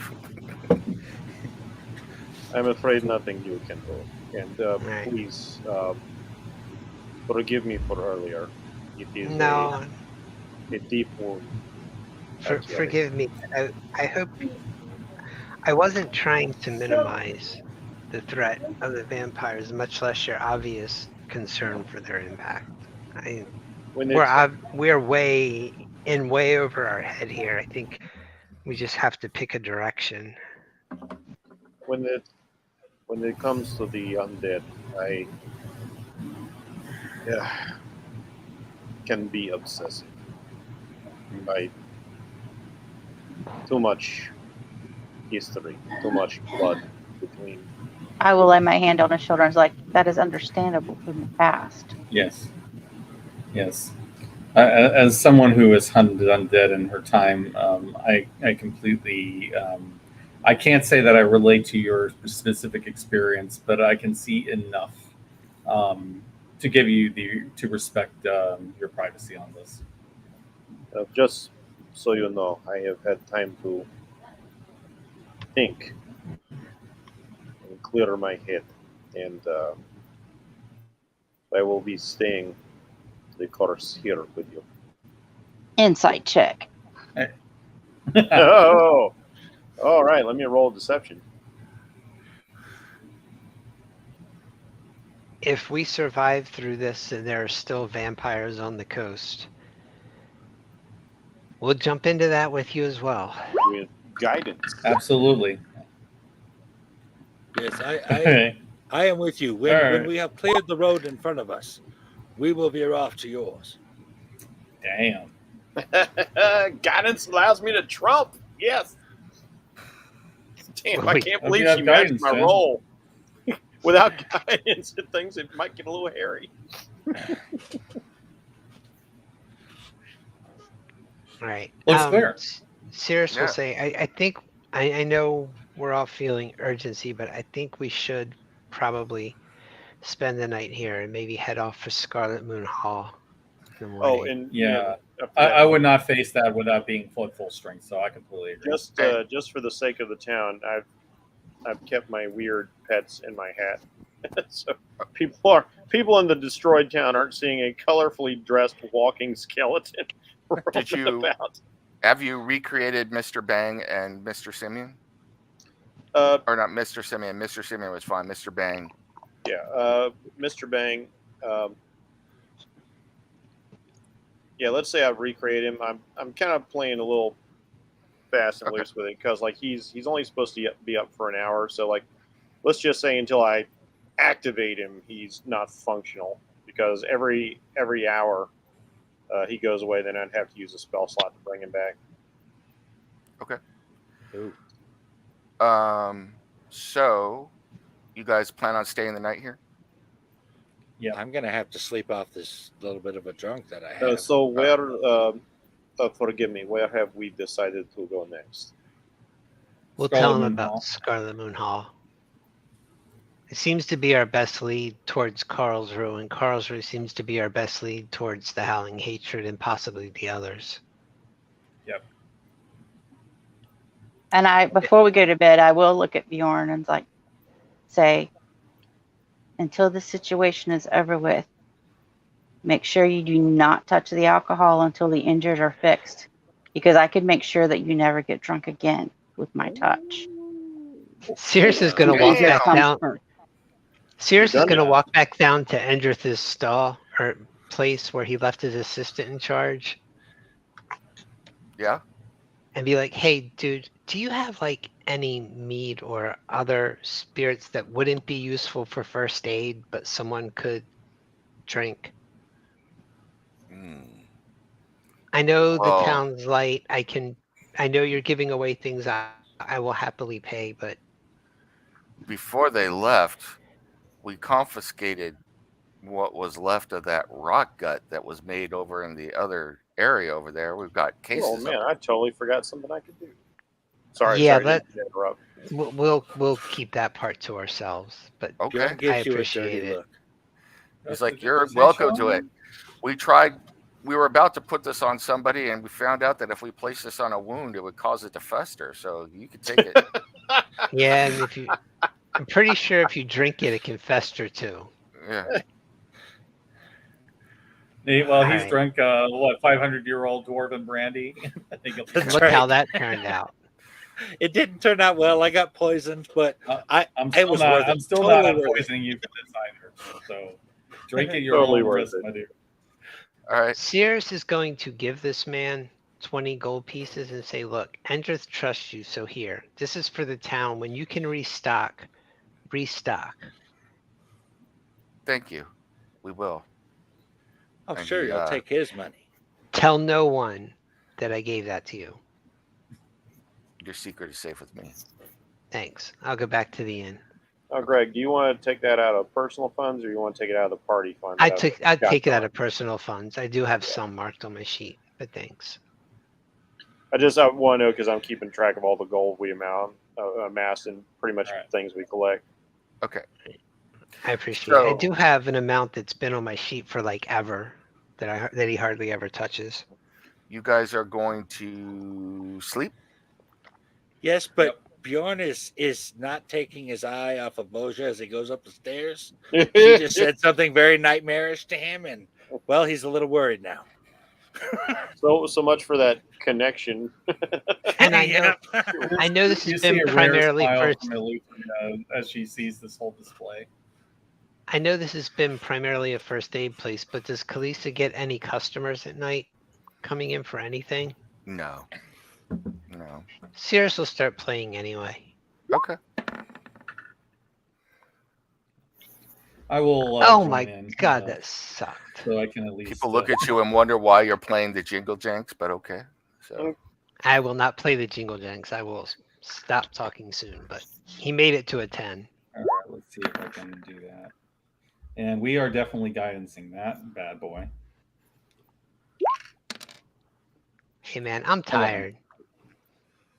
It's Cirrus, okay. Cirrus has been I'm on my phone. Cirrus has been doing the underhanded information thing all day. He's a little wiped. Yeah.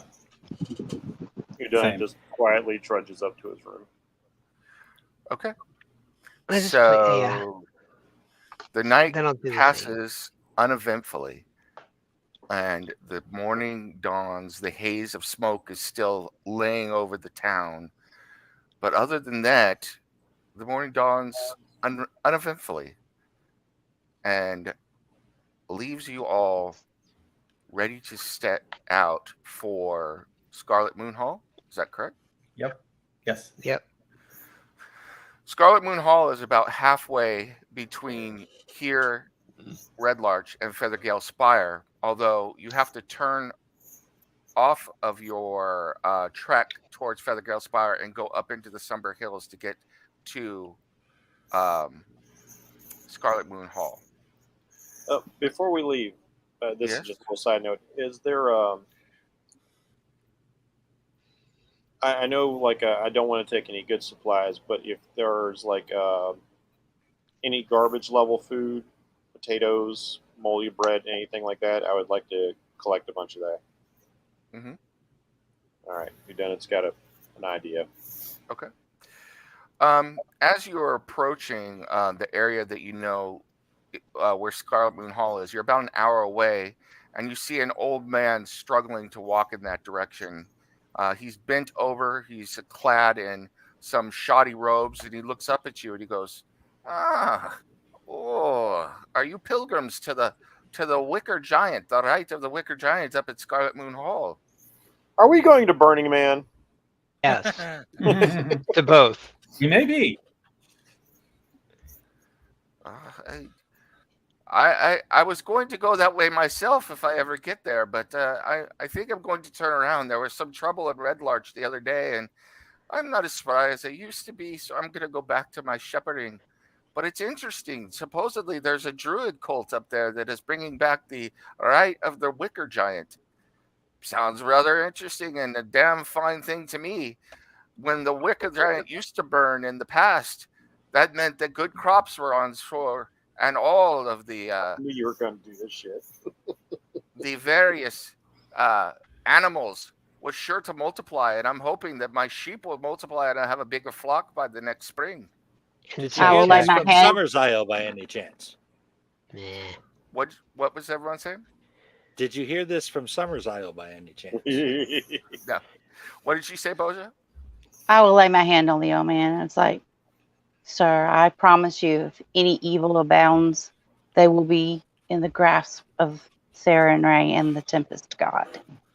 And Mike, just for the bizarre remake, the bees, not the bees, they're in my eyes. Seriously, doing an insight on the Bees, old man. my God. Yes. 17. Yeah, he appears to be speaking the truth, and he looks at Boja and he's like, oh, I don't know about any Sarah and Ray, but if you could ask the Circle of the Scarlet Moon to bless me, I'd be more than happy. And if Sarah and Ray wants to bless me as well, I'll take all the help I can get. Well, you probably I don't can want the give- blessings of Sarah and Ray. I look at him and I touch him and said, may Sarah and Ray guide and protect you and judge you according to her will. And I'll just touch his head. Who is Saren Ray? She is the Dawnbringer, the goddess of light. Oh, well, you might like it up there. Look, he points towards the camp. You can see the fire haze already. They're probably doing something already up there. You can see it. And you can look above and you can see there's a smoky haze, in the area in front of you where you're going that's like obscuring vision a little bit, like a heat haze coming off of that area in front of you. Fire. Yay. Mm-hmm. He's like, these druids, they've been there for, I don't know. I first heard of them about 6 or 7 months ago, but I want their blessing so bad. Things have been so weird around here, and I'm hoping they can help bring nature's blessing on me and protect me. And this Rite of the Wicker Giant, I remember when they used to do it when I was a young lad, so I'm glad they're bringing it back. And what does it entail? Oh, the Rite of the Wicker, they make a giant wicker, and they put in various offerings, and you come and whatever you offer, it goes up into the nature spirits, and the nature spirits bring their blessings upon you, and it's burned within the giant wicker, a form that they create, and the blessings of these druids will set it on fire with nature's magic, and then the blessings of nature come down upon you. I'm sorry, I mean no disrespect to Saren Ray, but I'm more glad of the earth, of the nature around us. It's how I've made my living my whole life. I Hey, Mike. understand she smiles upon all. Cirrus will make a psychic connection to his allies and say, Carlsberg's note said something about stopping these people from burning. Oh, what was it? Crypt Garden Forest. Thank you. From burning Crypt Garden Forest. Why would they burn the forest? Oh wait, we're dealing with elemental cultists. Druids wouldn't. That's the point, I think. If they are actually druids, Mhm. we just defeated a bunch of knights Yeah. who are supposed to be protectors of the realm from the air. Yeah, they could be covering as mean- druids. The whole druid thing, that rings very Moonshay Isles to me, but I suppose there are conclaves around here as well, but Hey, I Mike. don't know. I don't know if druids in this area typically burn large wicker effigies.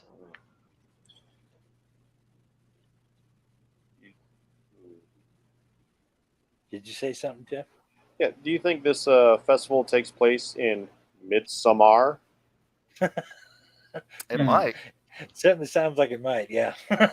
It looks Well, clear. That's all I know. Kind of seems like it's taking place now over there. Yeah, I don't know. I have come from a place where nature magic is quite prevalent. There are those who use fire, or at least my home, not the place I have lost and gained so much at the same time. Does that mean that you could tell the difference between, say, what if it is druids or imposters based upon the magic they were using? Yeah, perhaps I have made a great deal of study of the magic of the arcane. This is how I fuel a great deal of the tricks that I am able to perform. If it is arcane magic as opposed to natural magic, I should be able to tell the difference, I think. You will feel the blessing of a god or goddess. That would be the Does true elemental magic differentiate from natural magic? Or are they one and the same? Yeah, different practitioners of magic, whether it is like our large lady friend here, she has access to a great deal of fire magic, but that is a blessing from her deity. Whereas the arcane, they open small windows. They evoke elements from the other planes, draw fire from the plane of fire to bring fire down on their enemies. Through the weave. Yes, indeed, through the weave. Well, those are natural. It is, well, Honestly, I do not know precisely how that works, but it does. There is fire does not spring up unbidden naturally, but fire can be caused by natural forces like lightning. So there is You something I must do be not understand there. you must be careful with the fire because it can purify, but it is a destructive Hmm. force This is as true. well. That which can As warm one can who has also spent burn. much time in nature, I have come to believe that fire is part of it. It is part of cycle. It does have its place and purpose. Over time, lightning will eventually strike tree catches fire, forest catches fire, no growth comes up. Yeah, when there is too much dead wood, the wood becomes dry, and well, fire takes care of that, doesn't it? Is there anyone else among us that can detect certain types of magic? I'm wondering if we can perhaps see what's going on there and maybe get a clue of who we're about to walk into before we walk into it. I mean, I can cast detect magic, but I don't know that that's going to be a whole lot of help at this point. Does This old man is that sitting there detect listening the to fact this that magic is there, or what type of magic is being used, or Both. Oh, This old I'm man sorry, is no, sitting no. there Old man listening is to what? you sit there listening to this whole intellectual discussion about fire and everything and not understanding one word you all are saying. And then he kind of goes, well, I think I'm Way going to too head right, back. bro. Y'all are talking about things I don't understand, but give the druids my best and make sure they bless my farm, all right? Yeah, No I worries, don't think sir. you want their blessing, but I appreciate the thought. All right, let's go see what's going on.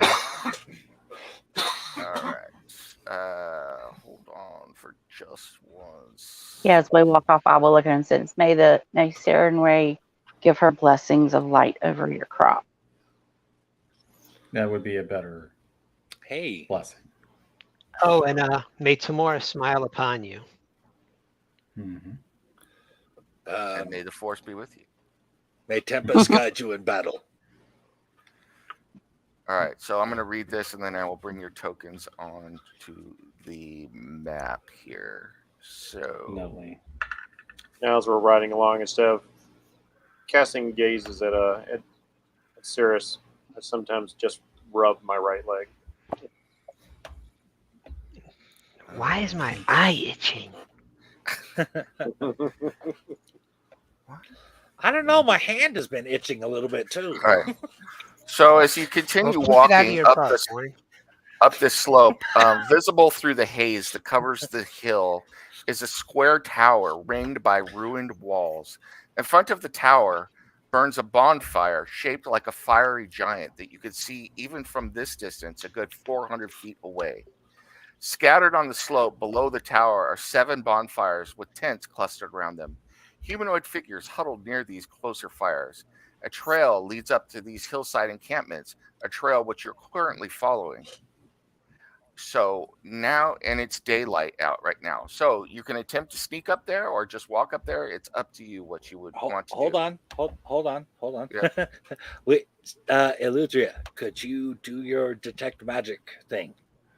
I would like to find out what if we're dealing with druids. That is an entirely different thing than if we're dealing with these fire cultists.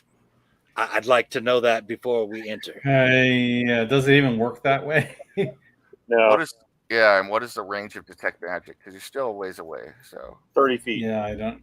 That's what I was asking about earlier. Does it detect that magic is there, or what It type detects, of magic is it being detects used? the school of magic. It doesn't detect the source of magic. Like it won't tell you if it's divine, natural, or arcane. Oh, so it can't. But it'll tell you if it's I like mean, an it's not going to make a evocation, mage transfer. glow or anything like that. Yeah. all right, You know, I'm going to put It's you all mainly on like the map right now, All right, on the map. but you're not there at the moment because it depends on how you guys want to approach what's going to happen or what you want to do.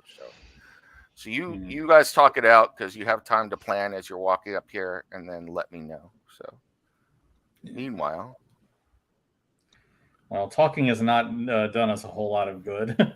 I'm thinking we should sneak it. Actually, Talking tends to I get have Sarah noticed shot. that we've walked into some pretty dangerous situations and almost died because we did no talking before we entered in. But the last time we did some talking, Sarah's got shot. Yeah.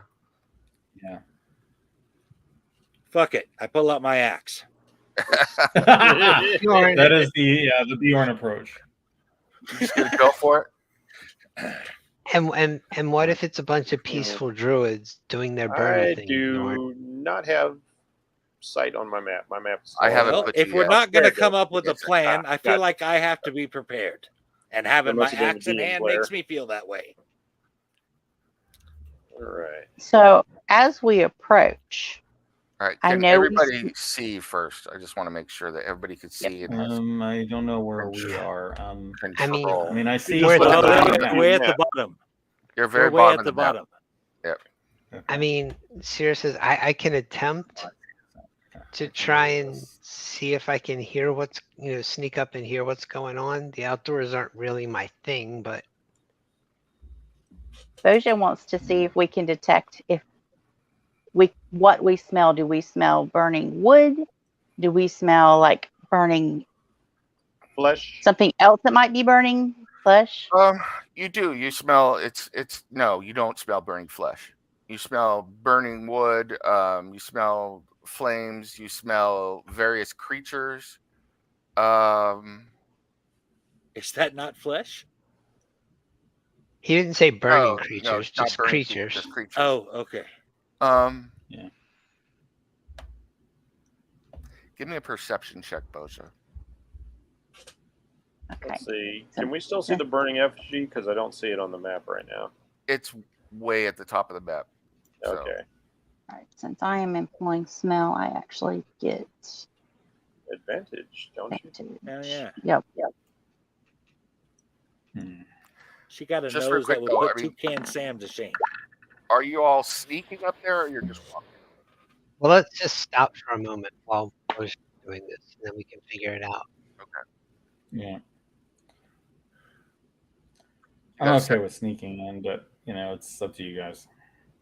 You do smell different animals, but there's something strange that you can't quite place, and you're not sure what it is. Okay. I will relate to them that there is a strange smell I can't identify. Yeah, All right. just having a little long pig. Can we tell? Nam, I know you said we're not on the map yet, but can we tell that this one bonfire is closer to us than the others on the trail? Yeah. Why don't I trigger my armor, and then you guys stay about 25 feet behind me? Let me see if I can get close enough to hear, but it'll still keep you in its aura. All right. Okay. I'm fine with that. So you're gonna come up and try and sneak up to this first. Yeah, just get within sight and hearing if I can. Okay. Go ahead and give me just you. I'm assuming everyone else can stay far enough away. Yep. Mm-hmm. 15 plus 10 for the armor.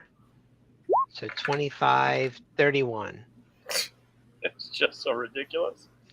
I love it. It's just Hell like yeah. off the charts. Very, very sneaky. I'm very I like the sneaky, little sir. accent in that. That was very cool. Nice. Yeah. I have my my cloak of elvenkind, the hood up. while There we are do this. 4 figures, 4 robed humans are gathered around this bonfire, and they're sitting.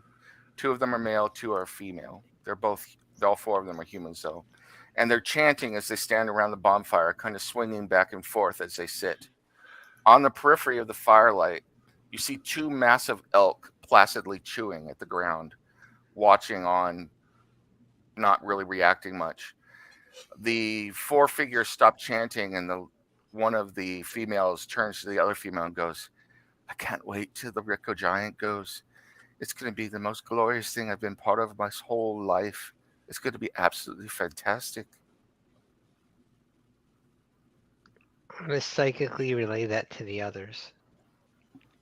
Do they have any symbols on their robes or anything in their hands? Anything notable?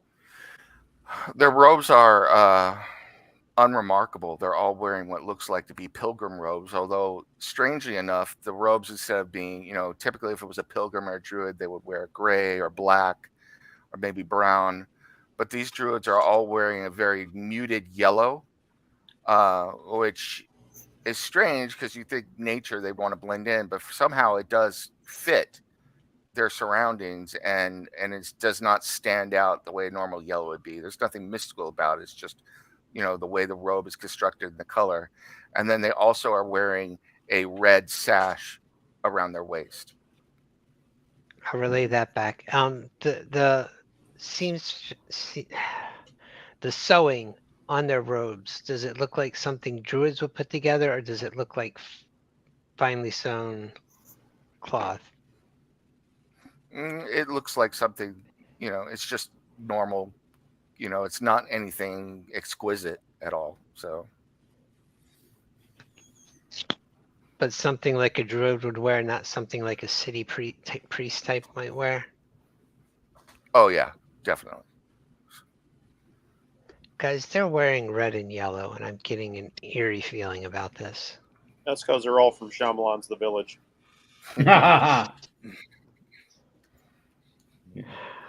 And nothing else, Yeah, no the one symbols, no. I did not see that one coming, Jeff. Good one. The yellow no, cloak. not As soon that as you he can said see. yellow cloaks, I was on it. Now they're wearing the danger color too.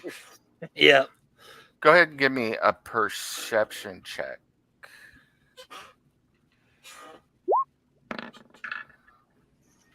Oh shit, 24.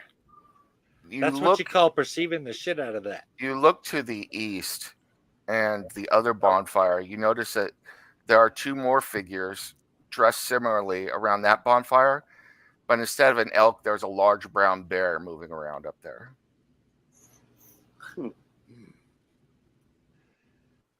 It's the Revenant. Get Leonardo DiCaprio away from there. Nah, he's a bear slayer. We cannot kill a bear. Well, then the bear better mind its business. He's a bear slayer and an elk eater. Where does an 800-pound bear go? Wherever it wants. Oh boy. Just gonna psychically relay back to the others what I've seen. Elk on this one. I've never heard of druids wearing yellow and red, and the whole association with fire is creeping me out. Yeah. Can I do a religion check to see if I recall any druids of that nature? The druid of the hold on, let me find out what the name of the circle is. The wildfire circle? Circle of the Scarlet Moon. Yeah, you can give me a religion check.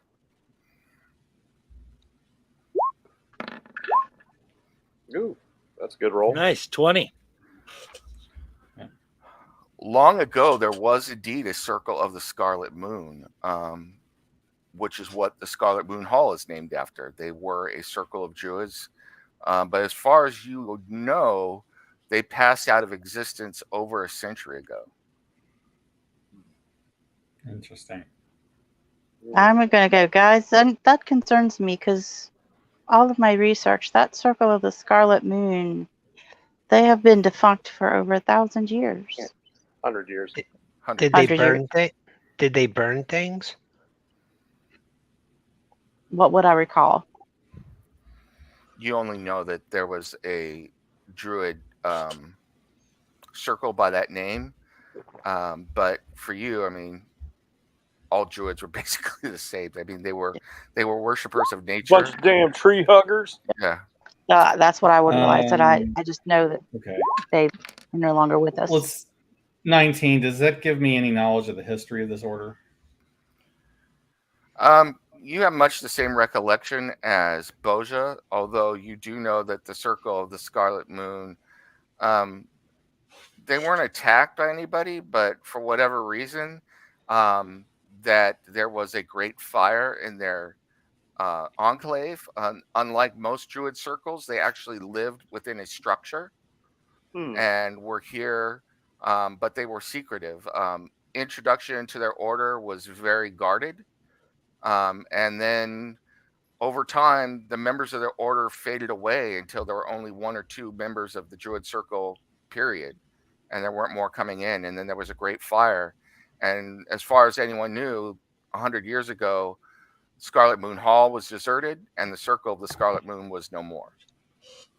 Yeah, the fact that they all died in a fire, I find very suspicious. Did that chanting mean anything to Cirrus? You can... No. Nope. Not Can unless I do you speak Sylvan? I do. No. You do? You can if give he me a wants perception check. You're fairly far away, but you can give me a perception check. Yeah, like if Cirrus could relay to me what was said. I can try and phonetically relay any bits of it I picked up. You can give me a perception check, Cirrus, to see how well you relay back to him.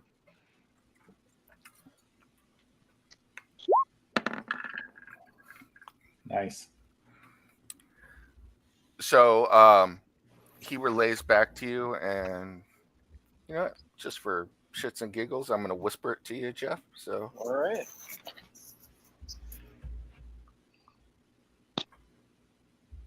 Yeah, they were chanting this weird thing.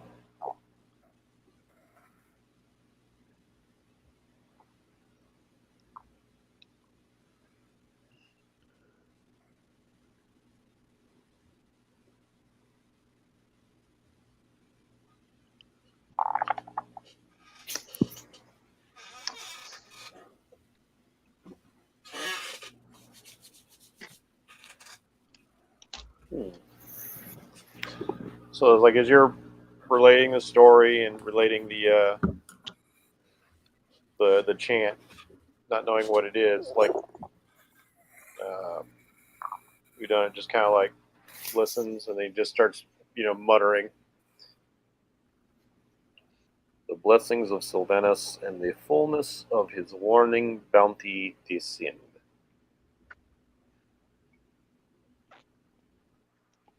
Yeah, Sylvanus. Okay. That is a elf deity, yes? He's a nature deity. You can, anybody who has religion can give me a check if they want. I can do that. I asked my axe if it knows anything. Yeah, I don't think that how to sharpen a mind, Bjorn. Okay. Okay, well.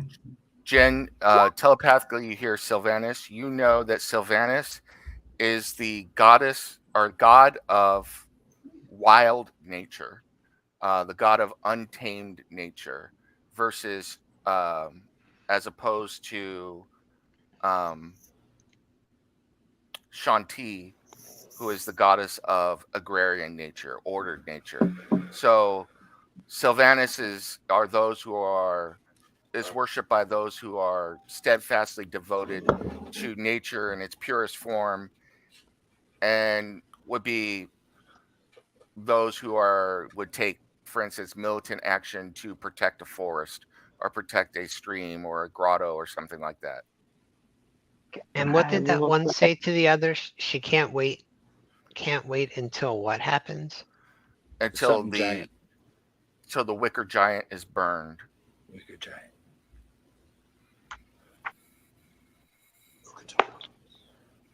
Okay, he's psychically. It sounds like there are a bunch of druids doing a druid thing. I put my axe away.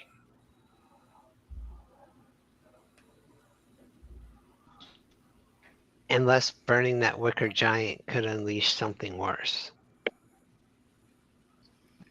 Yeah, I'm not completely sold yet, but isn't either. But I think if we want to continue here, we just have to approach them. I don't think we can attack them for doing their druid thing in the woods at an ancient druid site. I have no wish to harm them if they're not involved in anything. And I'm dead serious about the bear. We cannot hurt the bear. Well, then the bear needs to mind its business.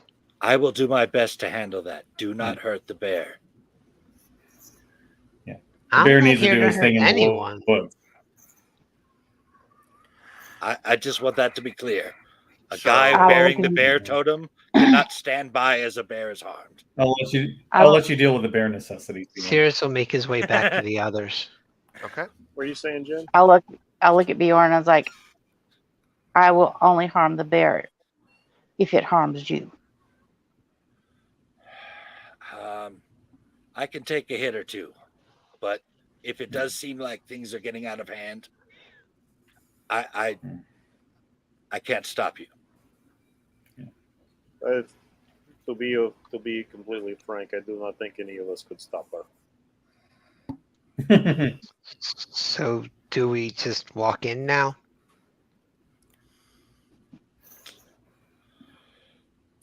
If we're not going I'm- to attack, that is, Yeah. unless you think you can sneak in further.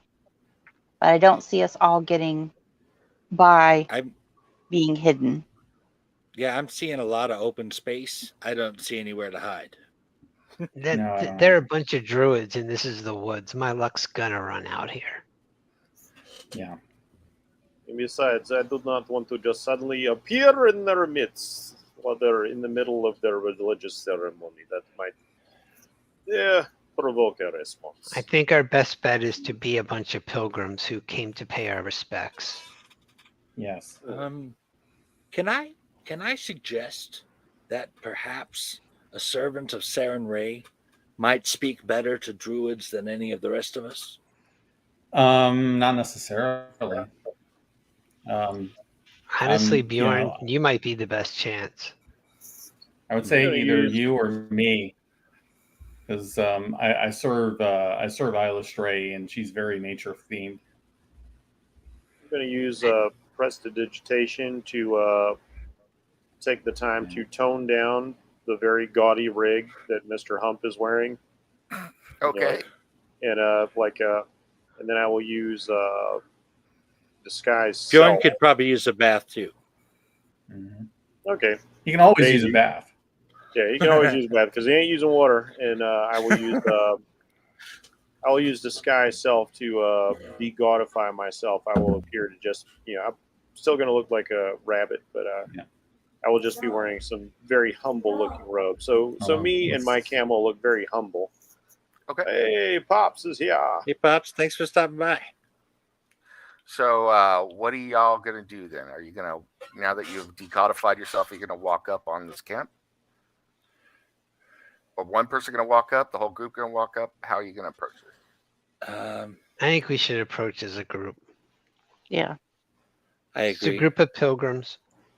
Let us walk in single file lane. That's what I think they do.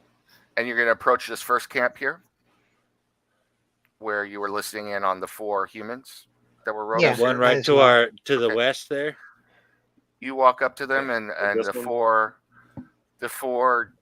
humans there all stand and look at you, and the elks kind of look up and go back down to what they were doing and begin grazing. And one of the human males raises his hand and goes, "Hail and well met, travelers." He looks at all of you. You are well armed and well prepared. But welcome to our campfire. Are you here for the burning of the wicker giant? Yes. Or are you here to try and become initiates of the circle of the Scarlet Moon? We're here for the. Hey, Steve. Yeah. That I think that noise is coming from you there. What noise? Like a fan or a black it's gone now. fuzzy screen on a TV. Yeah, he muted it. Oh, okay. I mean, So it was he gone goes- as soon as he sat down. It was like momentary. Right. Is it? So he goes. He's like, that is. We are here for the wicker giant, and also because the Scarlet Moon Circle is accepting various druids as they reform and become a new druid with the burning and this great rite. Welcome. Are any of you here for that, or are you simply pilgrims? We're simply pilgrims. Actually, we wouldn't mind being observers if that was okay. To be I'm fair, a no. we thought that the Scarlet Moon had gone extinct some time ago. So did we. We are humble pilgrims and druids ourselves, and our circle has had many difficulties. And the four of us here have decided to come here and join the Scarlet Moon once we heard that it was reforming, and they're going to have their great ritual, the ritual of the Wicker Fire, here this evening, and it will rise up and give blessings to this valley, the Desserin Valley. And so we have come here, but I'm hardly in, none of us are in any position here to prevent you from doing anything. In fact, if you wish to share our camp, come. We have food, we have drink. Sit with us if you Oh, wish. you just won Bjorn over. All right. My name is Vonko. So, These are my what are you companions, hearing? Mahun, Eniri, and Faria. Oh, It all- we're not hearing it now, Steve. All right, that's good. Yeah, it was weird. It was like a big fan or your AC cutting on right near the It was mic. my AC, probably. Yeah, my AC's on in the background. Well met. Thank you for offering your fire. Yes. You're most welcome. I unfortunately have to pass on the drink, though. What? I was told if I drank again, I would never be able to get drunk again. I have to wait until we're done. Harsh. Tell me about it. Everybody give me a perception check. Yeah, we'll do that. 22. Guidance. On the jump tall. Yep.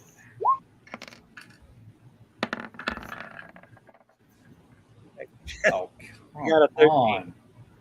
Yeah. Is 15. with my rolls. 9. Cirrus and Boja, both of you notice that the two robed figures to the northeast, so fairly close to the camp there, the one where the brown bear is located, are watching, seeing what's going on with your group coming into the camp. Well, if you'll excuse us, Bjorn, why don't we go greet the group that has the brown bear? Maybe a friend of yours. Let's do that. Yeah, pay your respects. And as we approach, do I need to do some animal handling here? Oh, you can if you wish. Everybody go ahead and move your figures up where you're going to be as you move up there. So We'll go pet the bear. gonna poke Where's the the bear. Where I don't know where I'm going. All right, I got a 21 in animal handling. the bear kind of growls at you, and then you make a small motion, and it kind of lays down. It lays down at your feet and licks your palm. I bend down and I stroke the bear's fur. Cirrus will approach one of these two and just say, well met. Well met, travelers. I see that you've approached some of our initiates down there. What brings you here? Are you here for the rite of the Wicker Giant, or do you seek entrance into the circle of the Scarlet Moon yourselves? None of you appear to be druids, from what I can see, although young Sir over there and his connection to our companion is most laudable. We're simple pilgrims coming to witness the rite. Are you? Well, let me introduce Yes, ourselves. My name is Aelbreth. This is Ingolf. We are both members of the outer circle of the Scarlet Moon. We are the official greeters of those who come to our camp, but all are welcome to take part in the rite of the Wicker Giant. So if you wish to be here, please enjoy. And if you wish to pledge yourself to our circle, we're more than welcome to try and welcome you that way as well. What, may I ask, is the goal of the ceremony, the rite? The Circle of the Scarlet Moon is devoted to Sylvanus and all his forms, but most notably, we are devoted to Sylvanus and his warming blessing of the sun and it's destructive but healing energy as well that it brings down on the earth. Because isn't that what nature is all about, my friend? That nature in its truest form is not only about healing and blessings and bounty, but it can also be angry and cruel and vengeful when it is wronged. And so we believe in showing both those aspects of nature and healing and blessing those when they need it, but taking vengeance when it is needed as well. Thus, we are the circle of the Scarlet Moon. Insight check. Okay. Oh, that You sucks. want guidance? I can give you guidance. Let me do that. 16. Damn. Psychic dice fail. Yeah, seriously. So you have 18. Nice. You're listening to all of this, and everything that he says sounds true. However, everything he says coming out of his mouth sounds like it's true bullshit. Like he doesn't believe it, or like there's just, I'm getting a half truth. Like he's reading a script. Everyone hears psychically. He's just reading a script. He doesn't believe any of this. I don't know what to make of that. You can also give me an insight check for when you were speaking to the other druids or the other people down below as well. Sure. I can also. Yeah, I'm definitely getting guidance on that. Not being very insightful today. As far as you could tell, 20. The people that you spoke to first were absolutely genuine in what they were saying. That's what I thought. So, sir, have you witnessed this rite before? The rite of the Wicker Giant? Yes. Oh no, we're reforming the circle, and this is our official launch into the world. Our new initiates, like the 4 that you met down there, will be an integral part of the rite, and if you wish to be part of the rite as well, we will make you part of the rite of the Wicker Giant, if that is what you so choose. Yeah. As you can see, the flames are already starting to burn up at the central citadel. Psychically, everyone hears, yeah, that doesn't sound ominous at all. You can be part of the fiery rite. Make you part of the Wicked Giant. Actually, by sacrificing talking to Cirrus psychically here through our link. Ask him what exactly they're burning.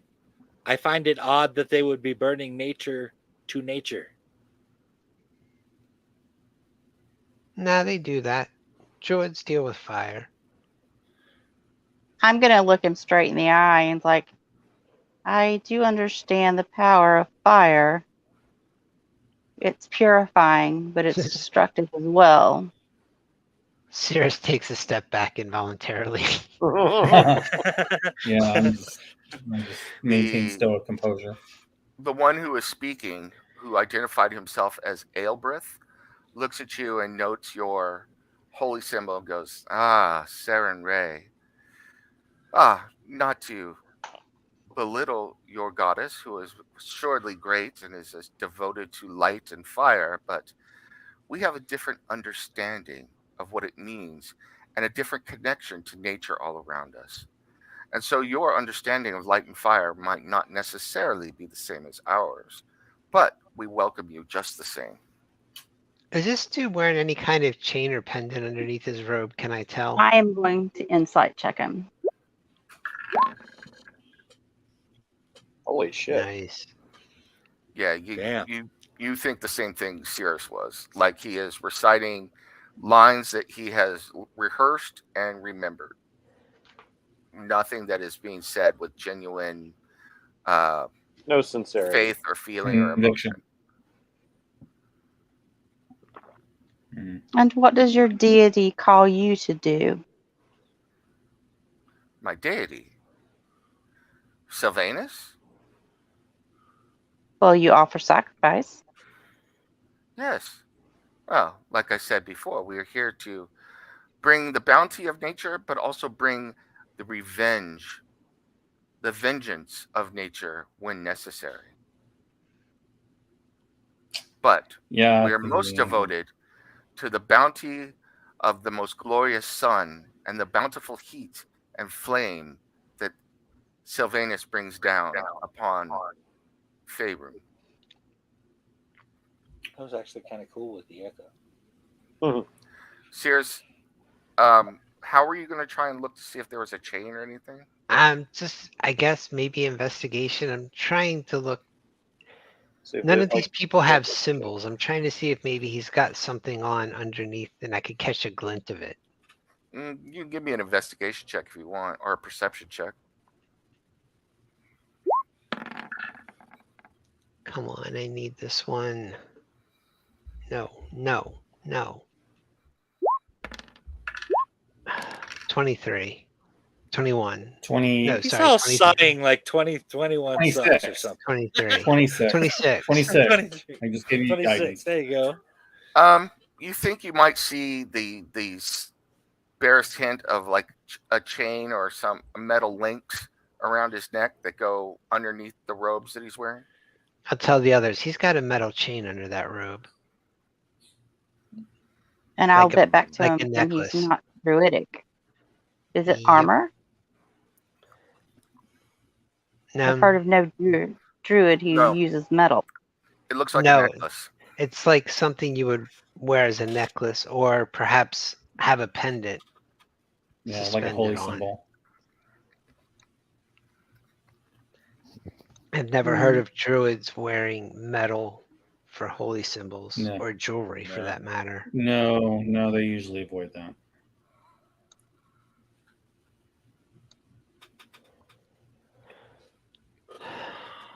So, do we wander closer to the fire? I don't. If Yeah, I unless don't we think we're openly going to confront- learn anything more from them. No, unless we openly confront him, we're not going to get anything, and I'm not sure we get anything by doing that. Not worth it. And it's going to make him suspicious. I would rather go We've further done it. and see what else. is going on. We'll approach very, very humbly. I honestly can't picture who done it humble, but It's all about my disguise right now. You I also would be- notice, sorry, real quick. The area that's not on the path is Mhm. very rocky, very overgrown, and the rock is crumbly, so it is difficult terrain if you're not on the path. So All right. okay. I would be a part of this if you would have me. you would seek to join the circle. Yes, you said something about becoming one with this all. Certainly, we will induct you into the circle if that is what you wish. You would need Yes, to join your fellow initiates down below and wait for the appropriate time. As you wish. I feel lost and need direction. And I think Have you tried Hari Krishna? we have some literature for you. Yeah. Very good. Please, go join your fellow initiates at the first campfire. And when the time has come, you'll be led through the various circles up to the middle where the wicker giant will be burned. And you will be a part of the ceremony. Do any of your fellow companions wish to be there or to join, or do you really wish to observe? I'm giving whodunit a really weird look. I'm just here for the observing. I am observing. Since too. we've got a telepathic link But I'm curious about learning more. to all of you through Cirrus, Mr. Simeon will be with you. Cool. I will be in You hear contact back. with him. That was a smart move. Who done it? The I will see giant, what I can learn at this camp, and meanwhile, I will be Be able careful. to keep tabs with you as well. Yeah. the giant will not be burned till this evening. If you wish to rest by our campfire or the campfire below, you are more than welcome until the evening comes, which is several hours away still. Bjorn does not think it's a good idea to hang out with the initiates. Cirrus will just start wandering around and then heading up north. Okay. Yeah, I'll go with Cirrus, I guess. Yeah, I'll Yeah, follow I'm Sirius. I'll following look at him. him and I will tell him thank you, but I have chosen my path. Yeah. All right. Well, Who done it? yeah. Go ahead. Tell me what you're gonna do, because you're kind of stuck there for a couple hours. While I'm talking with the initiate, since I've got time, um, I will start crafting using my artificer feature. I am going to concoct brewing supplies, and as I'm talking with them about things like trying to get some information and sporadically looking and hearing through Mr. Simeon every now and again to see what's going on, I start taking the moldy bread and the potatoes that I collected, and I basically build a still and start making some alcohol. Okay. Bjorn will be very thankful. This is indeed for Bjorn. I was thinking about Bjorn the whole time when I got this idea. So while you're doing that, Cirrus and company, kind of show me where you're going. Right here Yeah. to where the path diverges, and then I'm looking around. All right. Yep. To your left, you'd see two rugged humans sitting near a large bonfire. They are sparsely dressed and very hairy. Boja, give me Bjorn, we found your family. a smelling Yep. perception check, please. All right.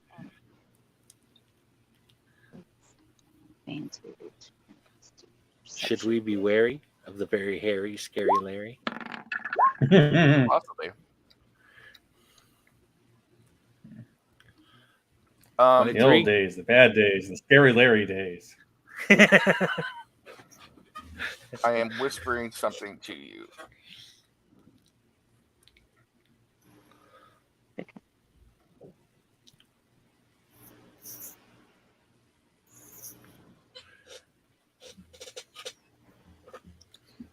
Yeah, so, my fellow initiates. Yeah, what drew you here? For me, it was happenstance to come across these. One of the initiates look at you and she goes, we heard tell of this place, and it was spread throughout that the circle was reforming, and our very own circle was wiped out. We come from beyond Belyard, and several of our companions were killed in natural disasters, and so we were left without a circle leader. And then when we heard about this circle forming, it seemed ideal for us, especially since we're devoted to Sylvanus ourselves. I am terribly, terribly sorry for your loss, but I am excited for the fact that it seems we have all found that which we were fated to find.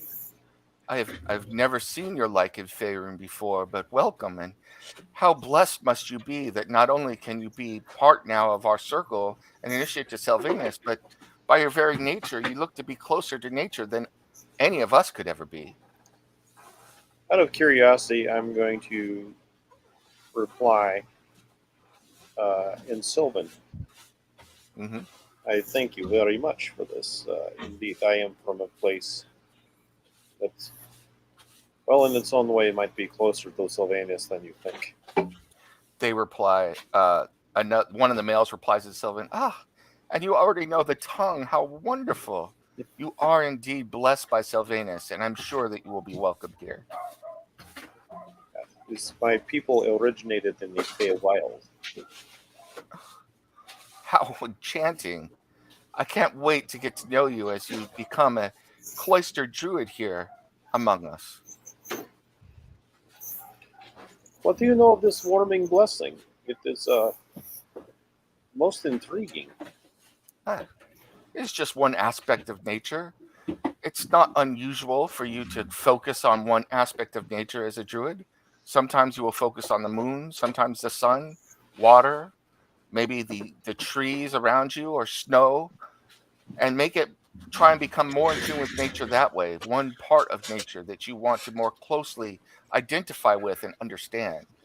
It is all part of the blessings and mysteries of nature. Yes, of course, of course. I am still surprised to see that The circle of the red moon is coming into being. It was my understanding that they had been lost long ago, that there were no more who practiced this particular faith. Supposedly, the head druid was brought here by a sign, and I believe him. That is why we have come ourselves. I suppose then it is the will of Sevanis that they return to the world once more to do his will. I believe so. All right. Boja, you got my whisper? I got it. Okay. And I'm going to contact Cirrus mentally and like, those humans smell like humans and wolves. I was worried A about the hairy mixture of them people. both. Like at I the would be same very time? wary of them. Yes, they smell of both human and wolf. Lycanthropes. Maybe they're just shifters. Sort of Let's said. wander this way. Meanwhile, off to the right, you see there is a half-elf woman here dressed in robes, similar to everybody else. Her three companions, a human woman and two human men, are dressed in rugged clothing and breastplates. The three in armor cook food on kebabs at the bonfire. Breastplates? Mm-hmm.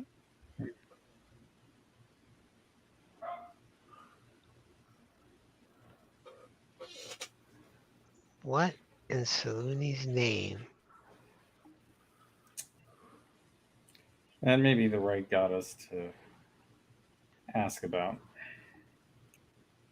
The woman stands up and greets you and goes, "Well and well met. I apologize, but I was able to hear a little bit of the conversation you were having below, and I'm so glad that one of your companions decided to become a member of the order, though it's a shame that they're going to have to leave you to stay here.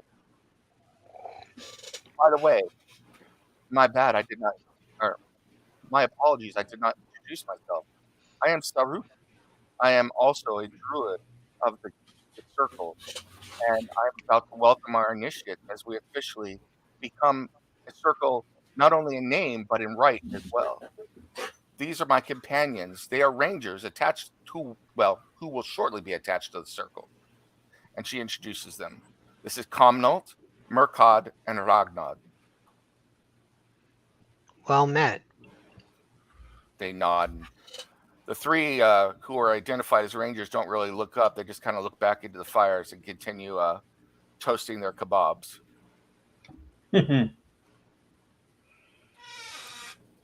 So what prompted you to reform the circle? It seems fascinating.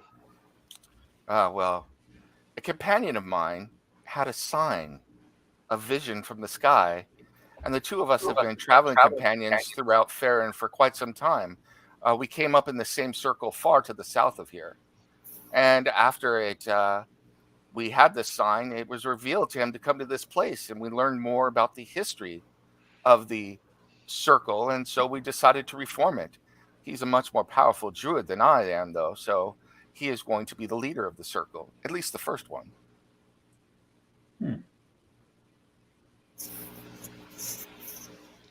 Interesting. What is the history of this place? I confess I'm not familiar with the area.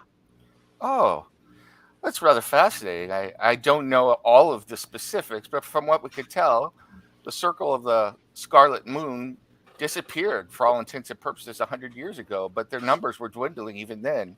But they were devoted to the Sylvanus in his sun form and his blessings of heat to the, and to the nature and to the people below and all that the sun can bring, both good and bad. But over time, adherence to the order dwindled and faded, and then there was a great fire here, and they disappeared. What are you doing insight into the history or what she was speaking about? Just her sincerity. 20. You get the same feeling that you got off of Aelbrith Below, where she's mixing lies with falsehoods, and parts of it are things that it sounds like she's reciting from script, although she's doing a very good job of hiding it. Is mixing lies with falsehoods like a mystery wrapped in an enigma? Yes. Nice. Go ahead and Bjorn, Boja, everybody who's up there, give me perception checks, please. Okay. That's good. Is this dealing with scent or just a normal perception? Just normal perception. So. Okay. Ugh. That is Mr. Simeon's 12. Finally a decent roll. Let me give you my guidance roll. 24. Damn. Well, Are Steve you rolling saw for it. Mr. Simeon there? Yeah, I'm gonna see what his perception is real quick. Plus 1. All right.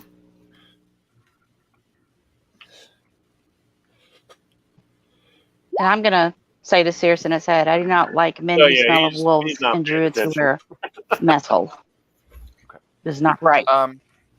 Yeah, I don't like any of this. You are listening to the conversation Saruki and Cirrus are having, but you're watching the Rangers. And you notice that the longer the conversation goes on, the more they're shifting back and forth and casting furtive glances at Cirrus and your group and kind of fidgeting. Yeah. I make a mental call to Cirrus and let them know that those Rangers are acting very shifty.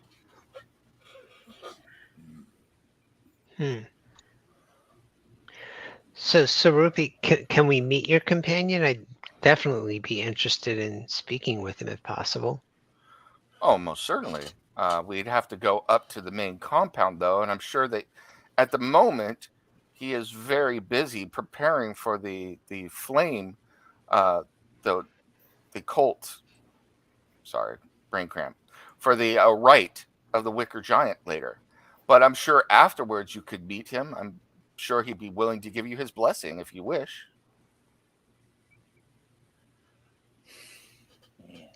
Thanks. When we are all when we're all summoned forth to the summit and to the citadel itself, I'd be more than welcome to walk beside you if you wish. If that is what you want, or you are here to watch the rite, correct? That's what you were saying? Absolutely. Yes. Outstanding. Are you expecting more travelers? I don't believe so. All we have here are those who are part of the order or are going to be part of the order, and then the initiates. I take it that you meant the 4 initiates down below? Yes, Yes. our friend has joined them, actually. Yes. And Storl and Wiglaf in that direction, he points towards the 2 hairy men. They have also agreed to be initiates. Although they were here earlier, so they've already gone through the first rites. And so they will not be joining the other 4 initiates below, plus your companion. But they will be joining us and being ordained by the rite of the Wicker Fire later on. That sounds Bernie. Oh, no, indeed. It's just a being touched by Sylvanus' power in the form that we venerate. It's a beautiful experience. Have you been through the rite? Oh, yes.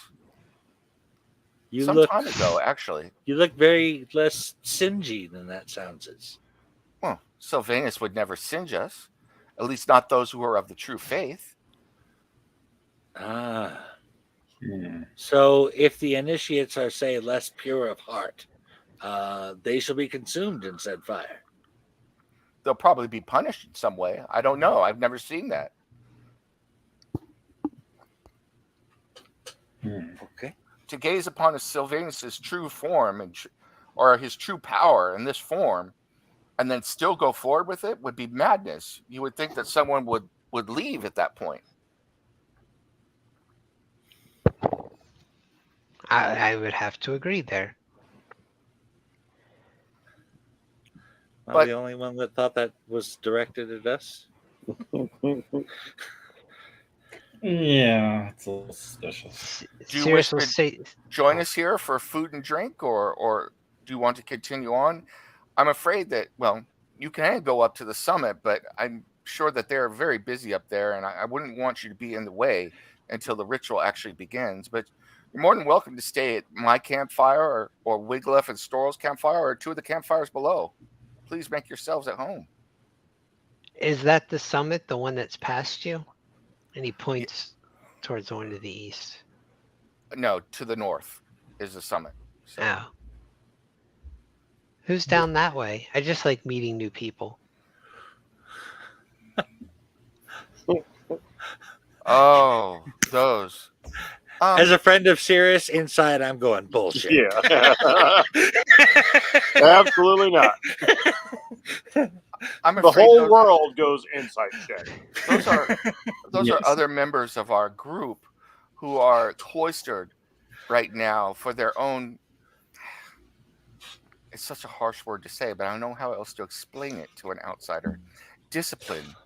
They've fallen foul of our faith and are in self-imposed meditation and, I hate to admit it, but flagellation until Oh. such time as they can go up to the summit themselves and be reconsecrated and welcome back into the circle. Well, Do we don't they judge. choose when the flagellation ends, as they are the ones doing it?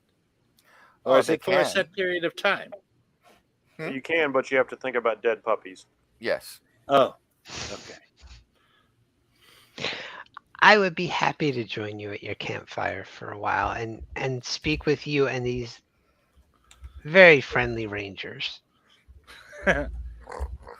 As you sit down, the three rangers get up and move off to the campfire where the hairy men were. Well, I suppose it seems that, Surupe, it seems that I have offended your companions.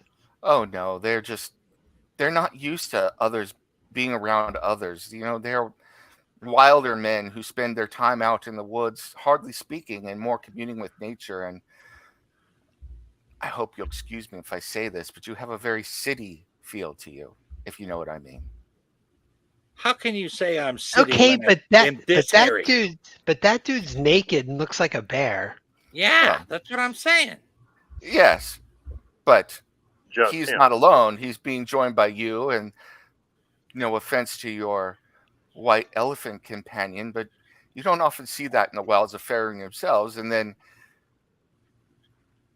how do I say this? She is a dark you- elf. Did you happen? She's did a you drow. happen to That's see how you me say it. She's bond a with the drow. bear? Huh? Did you happen to see me bond with the bear? Sure. And if you wish to go sit with them, I'm sure they would welcome you, sir. Does that not give us some credit? It gives you credit. I cannot Well, vouch for my companions. No, No.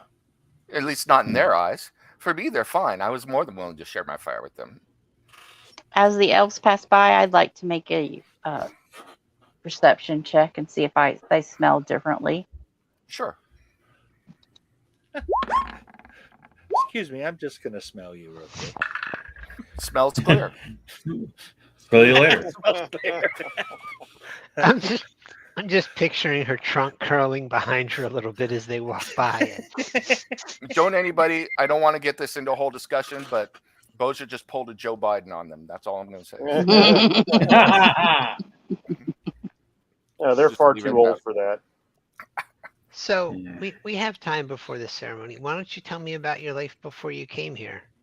Oh, certainly. What would you like to know? What did you do before you came here? I've always been devoted to Sylvanus in various forms. But like I said, I come from where my companions and I were part of a druid circle down there. And to the south. Far to the south, actually. Is this still ringing false bullshit, or do you want another check? Give me another check.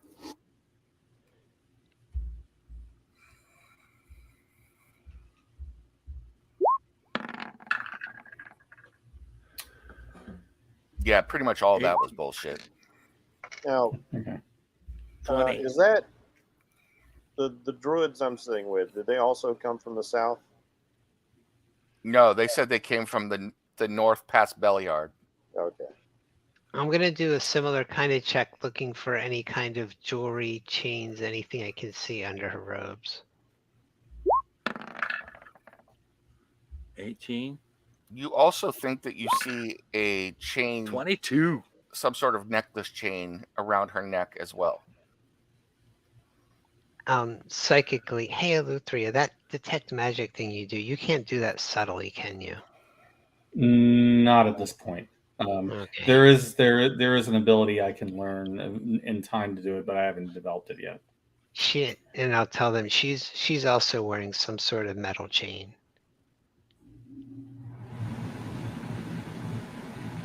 So what did you do before you found Sylvanus, or have you always known? Before I found Sylvanus? Yeah. Oh, I grew up in amongst the city folk. It was a horrible existence. And then I was sold into slavery, and then I was rescued out of slavery and delivered into the hands of druids who brought me up, and eventually I took part in their circle. Oh, I'm sorry you had to deal with that. Religion check to see if I can recall an order given what she's described. Oh, that wasn't supposed to be advantage. Sorry. I'm Uh, kind of curious if this is not Sylvania at all, but rather this fire elemental.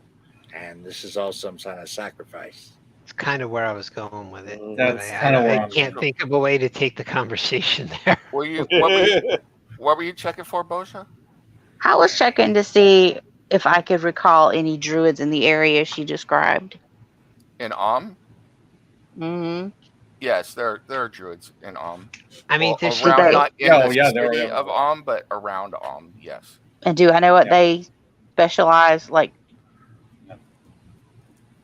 Are they what order shepherd? they Are are? they moon? Are they, that sort of thing? Did you have, which one did you roll, the 6 or the 24? So According, you always take the first one from what I've read on Okay. people who use the advantage disadvantage thing. you couldn't determine. You do know that there are druidic orders, several of them throughout the deserts that surround and also along the coast. They worship various aspects. Most of the ones that are in the desert are devoted. You do know they are devoted to protecting travelers and merchants, and from the desert, and also protecting the desert from travelers and merchants. So both. I mean, So obvious question. Does she look like someone from actually, she does. Okay. And Yeah, when she was that seems speaking plausible. about the story about slavers, that rang true to you. That is horrible. No one, especially a child, should have to deal with slavery. Thank you. It's long in my past, though, and I've now devoted myself to my faith. To the fire? To Sylvanus, Till Sylvanus is fire. indeed. What do you burn in the Wicker Man? It depends on what people bring to offer and what they hope to achieve. All of us have Wow, different askings of Sylvanus. And so we will put that which we are willing to offer to Sylvanus in hopes of Sylvanus. No, that is incorrect. Not hopes. In faith that Sylvanus will return our blessings to us tenfold based on what we have given to him. That is dancing around the question even more than Carl's redoing the jingle janks. Well, I can respect someone answering a question sideways. I'm gonna look at her funny, and I'm gonna like, may I ask you a question? Certainly.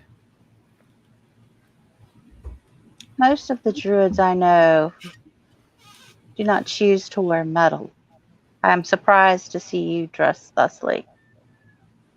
Damn, just come right out with it. Well, most of us, as you are no doubt aware, eschew metal weapons or metal armor. That is true. But even druids wear jewelry or necklaces or headbands on occasion. Most choose not to, but that is mostly because those druids, or at least most druids that people associate with them, are worshippers of trees and the forest, and so they wear things made of bark or other wood. We worship fire and the sun and the heat. which comes from Sylvanus. Not only does the heat Sylvanus generates come from fire, but it also comes from, for instance, a volcano, the magma. And that magma, those fires can be used for wondrous things like the crafting of metal. So why shouldn't we enjoy the beauty that comes from worshiping Sylvanus in that aspect as well, while we still hold true to making sure that we only use weapons or armors that are most closely aligned with our Lord? Thank you for explaining. I am newly out of the monastery, and I just love asking questions of those of different faiths so I can expand my knowledge. I am more than happy to share our faith with you. Thank you. So it's getting to be about 7, so we can wrap up here, and next time we will fast forward to where the initiates will be led to taking part of their ceremony, where whodunit will take part, or we could do that part and then end on wherever that's at and then pick up from that going forward. It's up to you. Or unless how you much want to longer are we talking about if we do that? Oh, only like 5 or 10 minutes. I'd say we do that then. Yeah, let's do it. Yeah, we can do that. Okay. So as you are talking and everything, the sun is beginning to get low, and someone comes down from the summit and beckons to the 4 around the fire plus whodunit to follow them up towards the citadel. So the 4 initiates who are gathered around the fire quickly file into line and begin following the druid who came down from the summit. Whodunit? Do we pass close to the party by any chance? You do. As I do, I just hand Bjorn this small travel keg that I've crafted while I was making some brew. I just hand it off to him. No explanation of what it is. I just hand it. I take it. I look at it. I imagine what's inside of it. I suddenly get sad as I realize I can't drink it. All of you walk up and you see that there is the remains of the manor house, or the chapter house, up at the top of the spire. And one by one, the initiates are led in there. First, and as they go in there, their robe and their sash are taken from them, and they're left only in their undergarments, and they look at you expectantly, as you will be the last one to enter. Do you wish to remove your clothes completely and go only in your undergarments into the main chapter house? Bjorn doesn't have to take off anything. No, I'm looking at whodunit. I will use silent image to make it appear that I have done so. Okay.